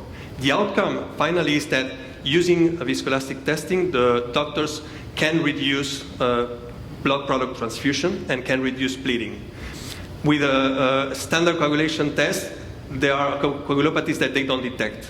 And sometimes they detect there is a problem, but with viscoelastic testing, there is no problem, because viscoelastic testing measures all the components in blood. So all together they can work. So I guess what I don't understand is why is there no Abbott machine that does this, or Beckman-Dixon machine that does this? It's a point of care.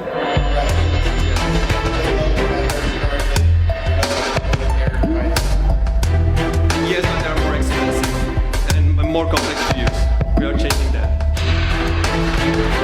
Thank you. Get ready to welcome our next star.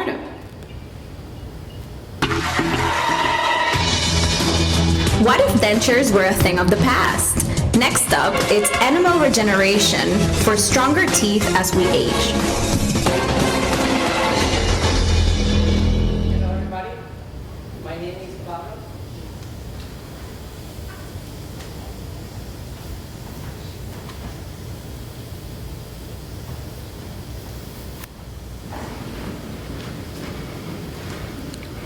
Back again.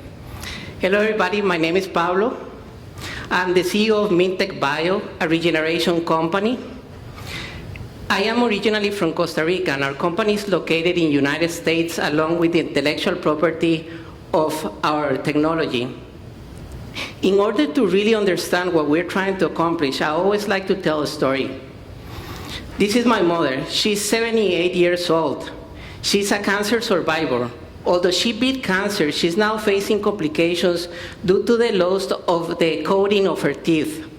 Her treatments started with the famous drillings and fillings, their nerve treatments, crowns, implants, and more recently, very painful surgeries. She's not alone. We get a lot of emails from people all over the world asking for help, including an 8-year-old who suffers from enamel hypoplasia, whose life has been affected tremendously. So the problem is that once enamel, which is the outer layer of our teeth, is lost, it cannot be regenerated on its own. Enamel is the strongest component of our body. No product in the market can regenerate enamel to its natural properties. Once it is decayed, it leads to sensitivities, cavities, and other costly complications. The elderly who face oral disease may also face pneumonia. They also can face diabetes and even cardiovascular complications according to the World Health Organization. Our solution is a patented mineralization technology that can regenerate enamel to its natural properties. It is a varnish that is applied on the surface of your teeth by dentists or hygienists.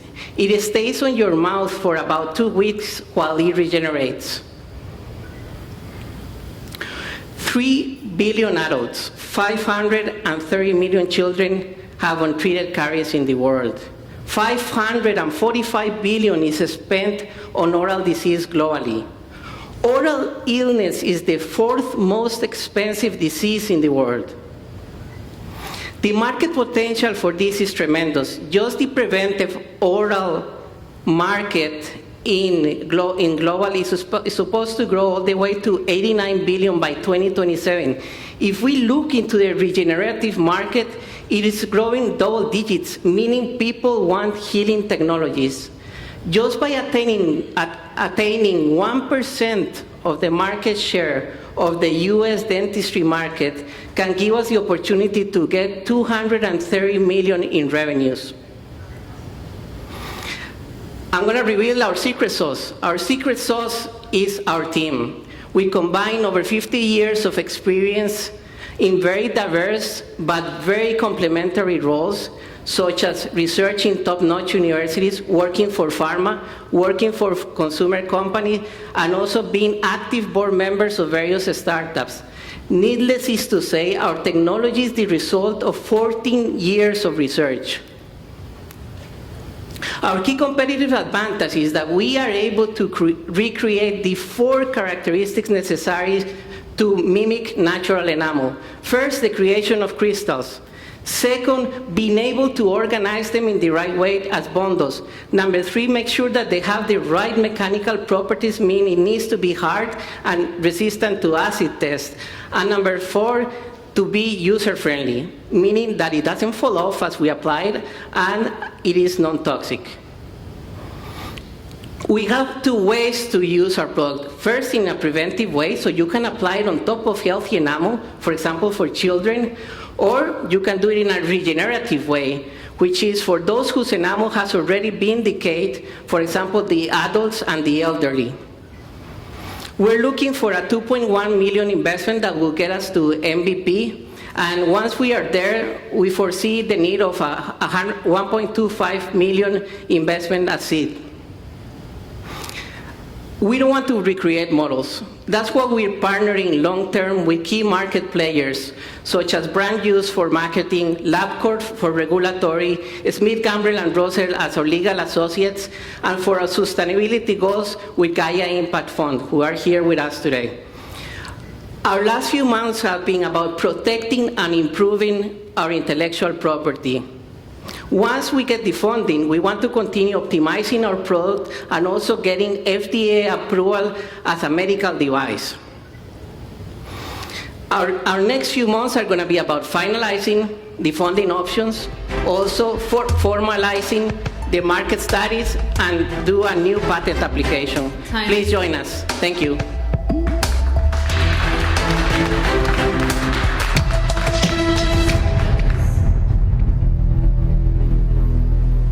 Great presentation. This is actually really interesting, something that I've had some experience with. So I saw one of your co-founders is from GSK. So how does this compare to Sensodyne's? This is you.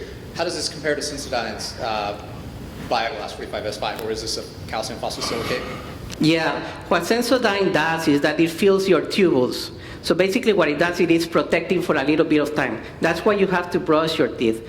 Our technology is different. Our technology is regenerating for a longer term purpose, and it is actually the natural enamel that you are getting. We're actually working with GSK as we speak, because our second patent, which I was mentioning at the end, is to work on toothpaste businesses itself. So we want to put this product in the toothpaste, so GSK helping us in researching what it will take and to put our product in the toothpaste. So it is complementary. And so just real quick, this is what type of material is this? It's elastin-like protein, it's called. Okay, very cool. All right, thank you. Awesome presentation. Thank you. It's really interesting. Two-part question. So one, how long does it last? And then the second question is can this be purchased off the shelf, or does it have to be administered by a dentist? Okay, how long it lasts? It depends on everybody how you take care of your teeth, but the research that we have done is that it lasts for a year, the product, because we don't want to put too much in somebody's mouth. We just want to put enough. What is enough? 10 microns. That's very, very small, and that lasts actually a year. And the second question was? The shelves, right? Yeah. We don't want to put it in the shelves. We want dentists to put it in people's mouths because they're not going to put it right. And we want to make sure that it is effective and it is done the right way. So our idea, at least, has not been to put it in the shelves. Nice presentation, interesting space. Two questions. So first one is, why we couldn't do this before? What is new about this technology? Why is this the first time you could do this? The second part is, how many dentists you have talked to, what is the reception, early feedback from the people who are going to apply this? Yeah, what is hard about reproducing enamel is that you have to have the 4 characteristics. So some of them have been able to reproduce crystals, some of them have been able to produce the hardness, the mechanical properties, some have been able to organize them in the right way, and none have been able to have all 4 characteristics. So that's what makes it very, very hard to reproduce in general, because it's usually one or the other. So for example, one of the products that is out there in the market is called Curodont. It's a product that actually protects your teeth, but it doesn't regenerate enamel. So it meets the first criteria, which is to create crystals. And the second part, the early feedback from dentists or people in the field? Yeah, the feedback has been amazing from dentists. I mean, we're doing actually a market study as we speak. And part of the market study is we're talking to people, we're talking to dentists, and we're also talking to payers to understand how to position eventually as a brand, which is very important. And the feedback that we've gotten from dentists is, actually, we thought this product was going to be more for the elderly.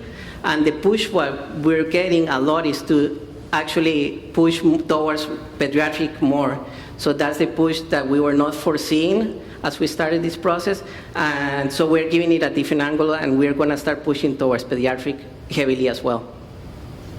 And I'm just curious, can you sell wholesale to the dentist, or is there a different model? Do you get paid once the dentist does the procedure, or do they order so many kits from you, or how does that part work? Yeah, they're going to order what is called a flask. So a flask will have a number of uses, for example, number of people they can use it for, and the idea is to sell it that way to the dentist, because the product itself is not inexpensive, but it's not extremely expensive as to the products that are there in the market. So we need to make sure that it's balanced. Way to kitify it so that every person gets like one dose or something, or? It's just one dose. With one dose, you're protected, and the key thing is that dentists do it right, because they need to put it and they need to dry it. Once it is dry, it starts reacting to the saliva, to the ions of the saliva, which are critical in the process. So once they do that, it doesn't need to be changed in any other form.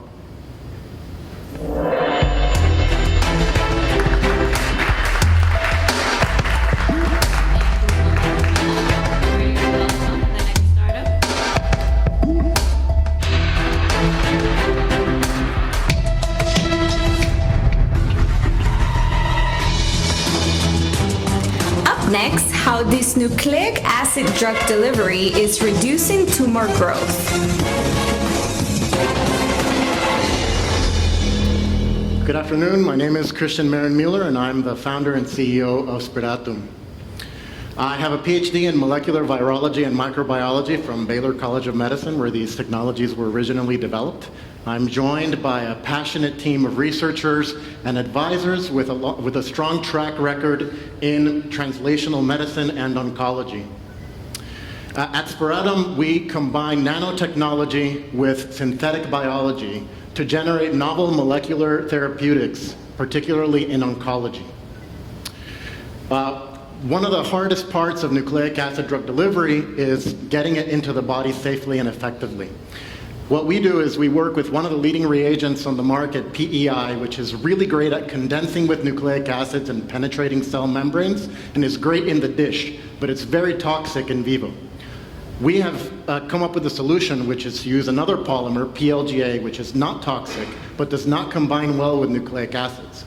We can fragment the PLGA through our process and use it to coat the toxic portions of PEI, generating a novel polymer that is non-toxic but can condense with nucleic acids and be used safely both in vitro and in vivo.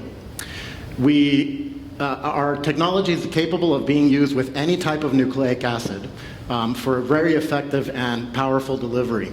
Here we see a head-to-head comparison with the leading reagent on the market in particularly hard to transfect cells, and we're already in the process of commercializing this as a transfection reagent for the laboratory. But most importantly, given our favorable toxicological profile, we can easily make the leap from in vitro to in vivo, which the leading reagent on the market cannot do. One of the most promising parts of nucleic acid therapeutics is the use of small RNA molecules to treat previously undruggable targets. However, these particular molecules, like microRNAs, tend to have secondary structures or sequence limitations, which might lead to off-target effects or unwanted immune activation. Our molecular biology team has come up with a molecular design of microRNA mimics, which can imitate the function of any microRNA or siRNA, but limit these off-target and unwanted effects, leading to very effective and safe small RNA therapeutics. Both of these technologies have been recently licensed or out-licensed to a US company for our first licensing agreement, and can be used as platform technologies for delivery of any siRNA or microRNA therapy and any nucleic acid drug delivery systems. In addition, we've been developing our own therapeutic pipeline, both in oncology and in antiviral applications. And our lead therapeutic candidate is currently in final stages of preclinical development, heading towards the clinic. This therapeutic candidate is based on a particular microRNA called miR-198, which is a very powerful tumor suppressor in a number of different cancer types. And it targets a number of important and critical tumorigenic or cancer-promoting factors simultaneously. So it can have a huge impact on heterogeneous tumors. We've generated synthetic no-pass mimics of this miR-198, and we've used them in a number of different cancer models. Here we see chemotherapy-resistant pancreatic tumors, and we can see the ineffectiveness of the gemcitabine chemotherapy in these tumors and in the reduction of metastases. When we combine the chemo with our product, we can see very strong synergy and reduction in both tumor growth and metastases. And when we use it as a monotherapy in patient-derived chemo-resistant tumors, we can see a very powerful reduction in the tumor growth in these very resistant tumors. And this technology works not just for pancreatic cancer, which is where we started, but also for a number of other solid tumor types. And we believe that we can also expand it to additional targets. We are currently in the fundraising. We want to raise $3 to $5 million to be able to complete IND-enabling studies to help us reach the clinic with our technology. And in addition, continue looking for other opportunities for licensing our technology as platforms. We're seeking industry partners and qualified investors to help lead us through this process and help us reach our target over the next 12 to 18 months. Our mission is to develop new technologies that can deliver hope through innovation. And guess how you say hope in Latin? You say Speratum. Thank you very much. Thank you very much. Questions from our judges? Great presentation, really interesting. So one of the challenges with RNAi has been getting it to go to where it needs to go elsewhere besides the liver. I mean, how are you achieving tissue specificity or tropism, if you will, with this platform? All right, so one of the problems with lipid technologies that are currently the leaders in getting these deliveries is exactly that they all tend to be filtered out into the liver. We've done some initial biodistribution studies with our technology, and we see that it actually goes to a varied number of tissues and not just to the liver. But we can also modify our polymer with different targeting moieties. And in fact, we've published a paper where we can target 2 different moieties simultaneously and lead them to specific tissues as well. So it's always an option to do that. For our initial product, we're doing systemic delivery because we believe that our target is going to go to different areas of the body as well. So with oncology, that would be passive targeting, but through like EPR? Yes, exactly. That's part of the idea for the initial product in oncology, but we do have that option to be able to do targeting specifically. Yeah, that makes sense. Awesome. Thanks for the presentation. It's really cool. I'm curious about the next round of financing, the Series A. Where does that get you? How large would the round be? Can you talk about the round dynamics? Right. So our goal right now is to raise at least $3 million, which will lead us to complete all the preclinical studies that we need, including the toxicology studies, hopefully in apes or in monkeys. And that'll also complete, we've already started our chemistry, manufacturing, and controls process for our polymer. So that's already been going on for about 3 months. Our goal will be to take the first batch of that process and use it in our toxicology studies over the next 12 months. So with the $3 million, we'll reach hopefully the level of being able to file for the IND, which will be our next critical inflection point. And then what about the following financing round? Yeah, so then we'd like to do an additional round after that will take us into the clinic and cover our entire clinical trial.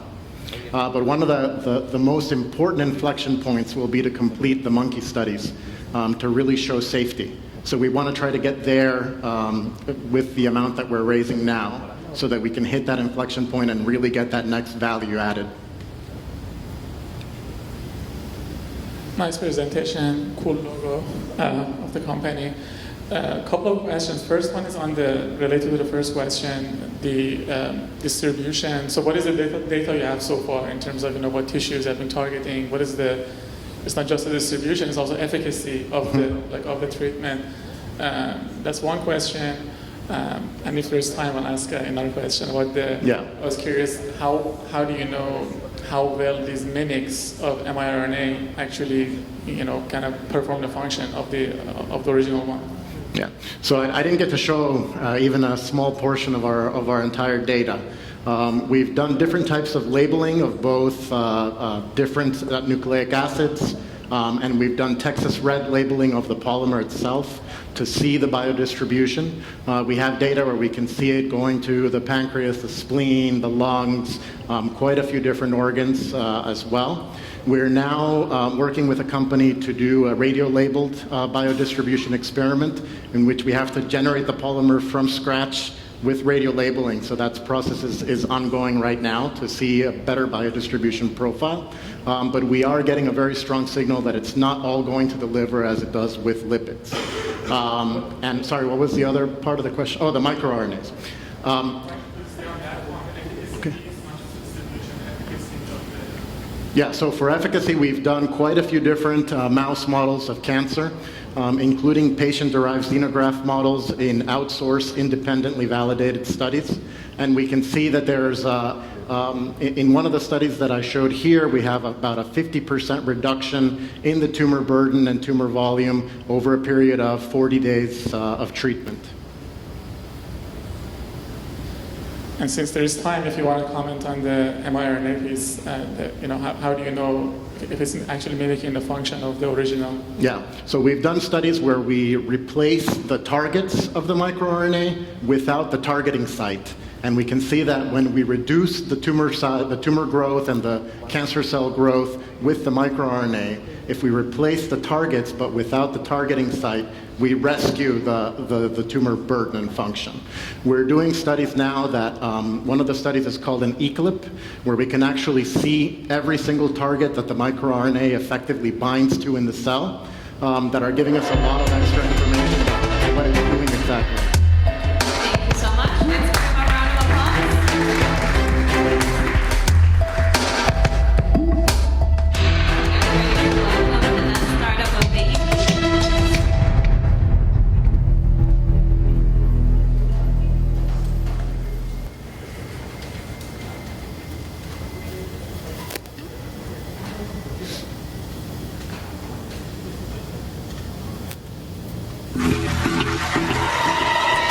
Next, how we can get information from in between MRI layers so we have a complete picture for diagnosis and treatment.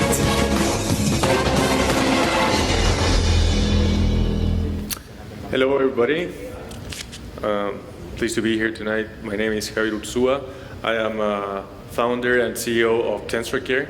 So basically Tensor Care, it's a platform that translates two-dimensional medical images, specifically MRI, starting there, to interactive 3D volumes. So basically, 3D imaging has been around quite a while. The initial idea was conceived 30 years ago. But if you go to any radiology department nowadays, as you ask the head of radiology when was the last time they did a 3D screening, they will say, we don't do them. And what's that? Why is that? Well, because it's just too expensive for health centers and painful for patients be lying down in a MRI equipment 45 minutes to get that 3D screening versus 15 minutes tops to a 2D traditional soft tissue MRI. So, go easy on me with these things, with the buttons, right? So we have developed technology with our science group that's able to use AI to translate this 2D flat image, bread and butter, everyday cheap, to an interactive 3D volume for a fraction of the cost in a fraction of the time. And this is great because we unlocked finally the ability to share this high quality data with any health center in the world. It doesn't matter how old the equipment is, or what's the country, or what's how large the medical center is. So basically, why is this important? What is the impact of 3D imaging on care?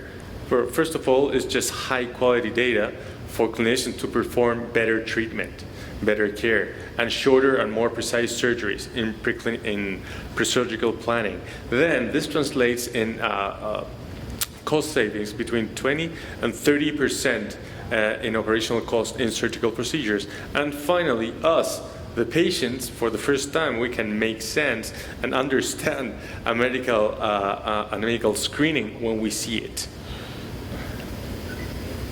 So we haven't hit the market yet, but we already have seen received expression of interest from relevant clinicians in important health centers in the States, in Brazil, and in Chile.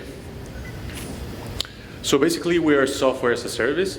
We sell to health center yearly subscriptions. So once the subscription is upon subscription, a connection will make 2D medical images of any MRI equipment go automatically to our cloud data, and they will get processed into high-resolution 3D models and made available in the health center to the clinicians and, of course, to us, the patients. So upon the 7th year of operation, we forecast we can earn $530 million in accumulated EBITDA. That's with a really conservative sale price.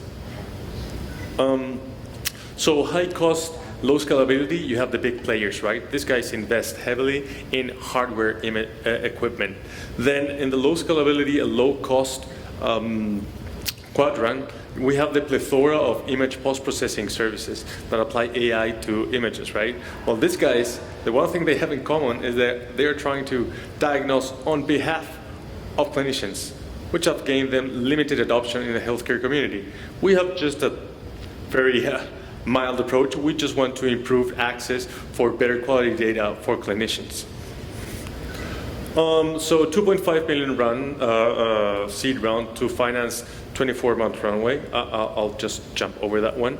So basically, we will spend funds in pipeline extension, clinical validation, and market access, just to make it a little bit faster. So I'll jump over that one too. So this is our great team of experts, right, in the areas of orthopedics, which is the vertical we're starting in, and of course, data science, biomedical engineering, radiology, medical devices, and international management. So finally, I think you have been handed a piece of paper there with a QR code. If you snap it with your phone, you will be able to access our navigation platform. This is a patient that was not diagnosed at all after 3 screenings. So for the first time, he was able to get a correct diagnosis, a correct operation with our system. So thank you very much. Please allow up to 60 seconds for that to load. Thank you. Questions from our judges? Thanks so much. Great presentation. So would this require, so most, as you said, conventionally, radiologists are reading these as two-dimensional images traditionally. Will this require any new training of radiologists to be able to read and diagnose from volumetric images? Not really. So that's the catch. So we're not trying to do anything new besides just merging the information. It's scattered between all the sequences in one exam and just make it volumetric, recover anatomical data, and just deliver it. Okay. So you're like interpolating kind of back. Yeah, and we super quantify tissues, like microns of precision. Yeah. Very cool. Thank you. Thanks for the presentation. Quick question, more so about your expansion. How do you plan to expand to the U.S.? I thought I saw that on the slide. Can you talk about how you plan to do that? Yeah. So the first 12 months, we can already start selling in Latin America because of regulations. Our quality will be the same as the one selling in the States, but just without presenting to the FDA. Second 12 months, we will hit the North American market. That's so we know we can be a 510K exempt regulatory pathway if our claims are subtle, but there's still a chance that we are a 510K. Have you identified a predicate company here? Yeah, so there are multiple people applying AI to imaging, right? They're mostly trying to target the more deadly clinical cases, and they're trying to diagnose and support diagnose with physicians. So that's that has a more, let's say, ambitious and extended regulatory pathway. So our strategy is to jump fast in the musculoskeletal space applications, and then jump to other soft tissues. Remember that MRI is gold standard for soft tissues, right? So that's what we do. Besides developing, we call it anatomical markers. That is basically the colored cartilage you saw there indicating thickness, right? And pointing out perforations in that tissue. Nice presentation, cool demo. I did load it on my phone. My question is, but that's real though. So why can't the existing, let's say, players, develop these 3D images, from out of the data that they own? And if you have a better technology, have you considered maybe licensing the software to these people rather than just doing it de novo? Yeah, we definitely have thought about licensing. It's a potential strategy. And answering the first question, basically we have a pending patent on the way we manage and we process medical images. So I think that's part of a thing that makes us harder to copy. And each application has different anatomical biomarkers, so we patent that too. For each application, there are visual markers we can patent. Over the already outstanding patent of how we process data and we merge different sequences, which is, we're the first one doing that. I mean, nobody can do what we do as fast as and cost effective in the world. Yeah. Thanks. I guess I have a similar question, which is, if somebody else were to get the data, would they give a different 3D rendition? What do you mean by different 3D rendition? So would they get to a different answer than yours, or is there just one good answer? I don't really get your question. So when you run the imaging, right, you're interpreting what the 3D image looks like, right? Yeah. It's a projection of that 3D image. Is that open to interpretation, or is there a right and wrong answer? That's a great question. I would answer, no, there's not a right. It's open to, we are not interpreting anything. It's there. We're just quantifying tissue, discriminating between different pixels with top tier precision. I mean, we're comparing with the best research and we're on par. So, but the catch there is we can do that with really bad quality images that are the day-to-day, the bread and butter. Yeah. So it's the volume there that we can access and others can't. Okay, thank you. Thank you. Thank you. Time is up. Thank you so much. Thank you.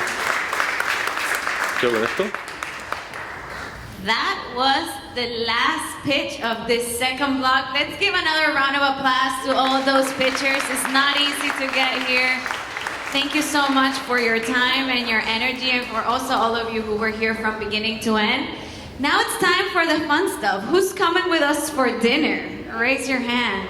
And those that maybe don't have a sticker in the back of your actual credential, we have a few spots available. So if you're available to come with us for dinner, you can go to the info desk and they can let you know which restaurant you'll be joining us.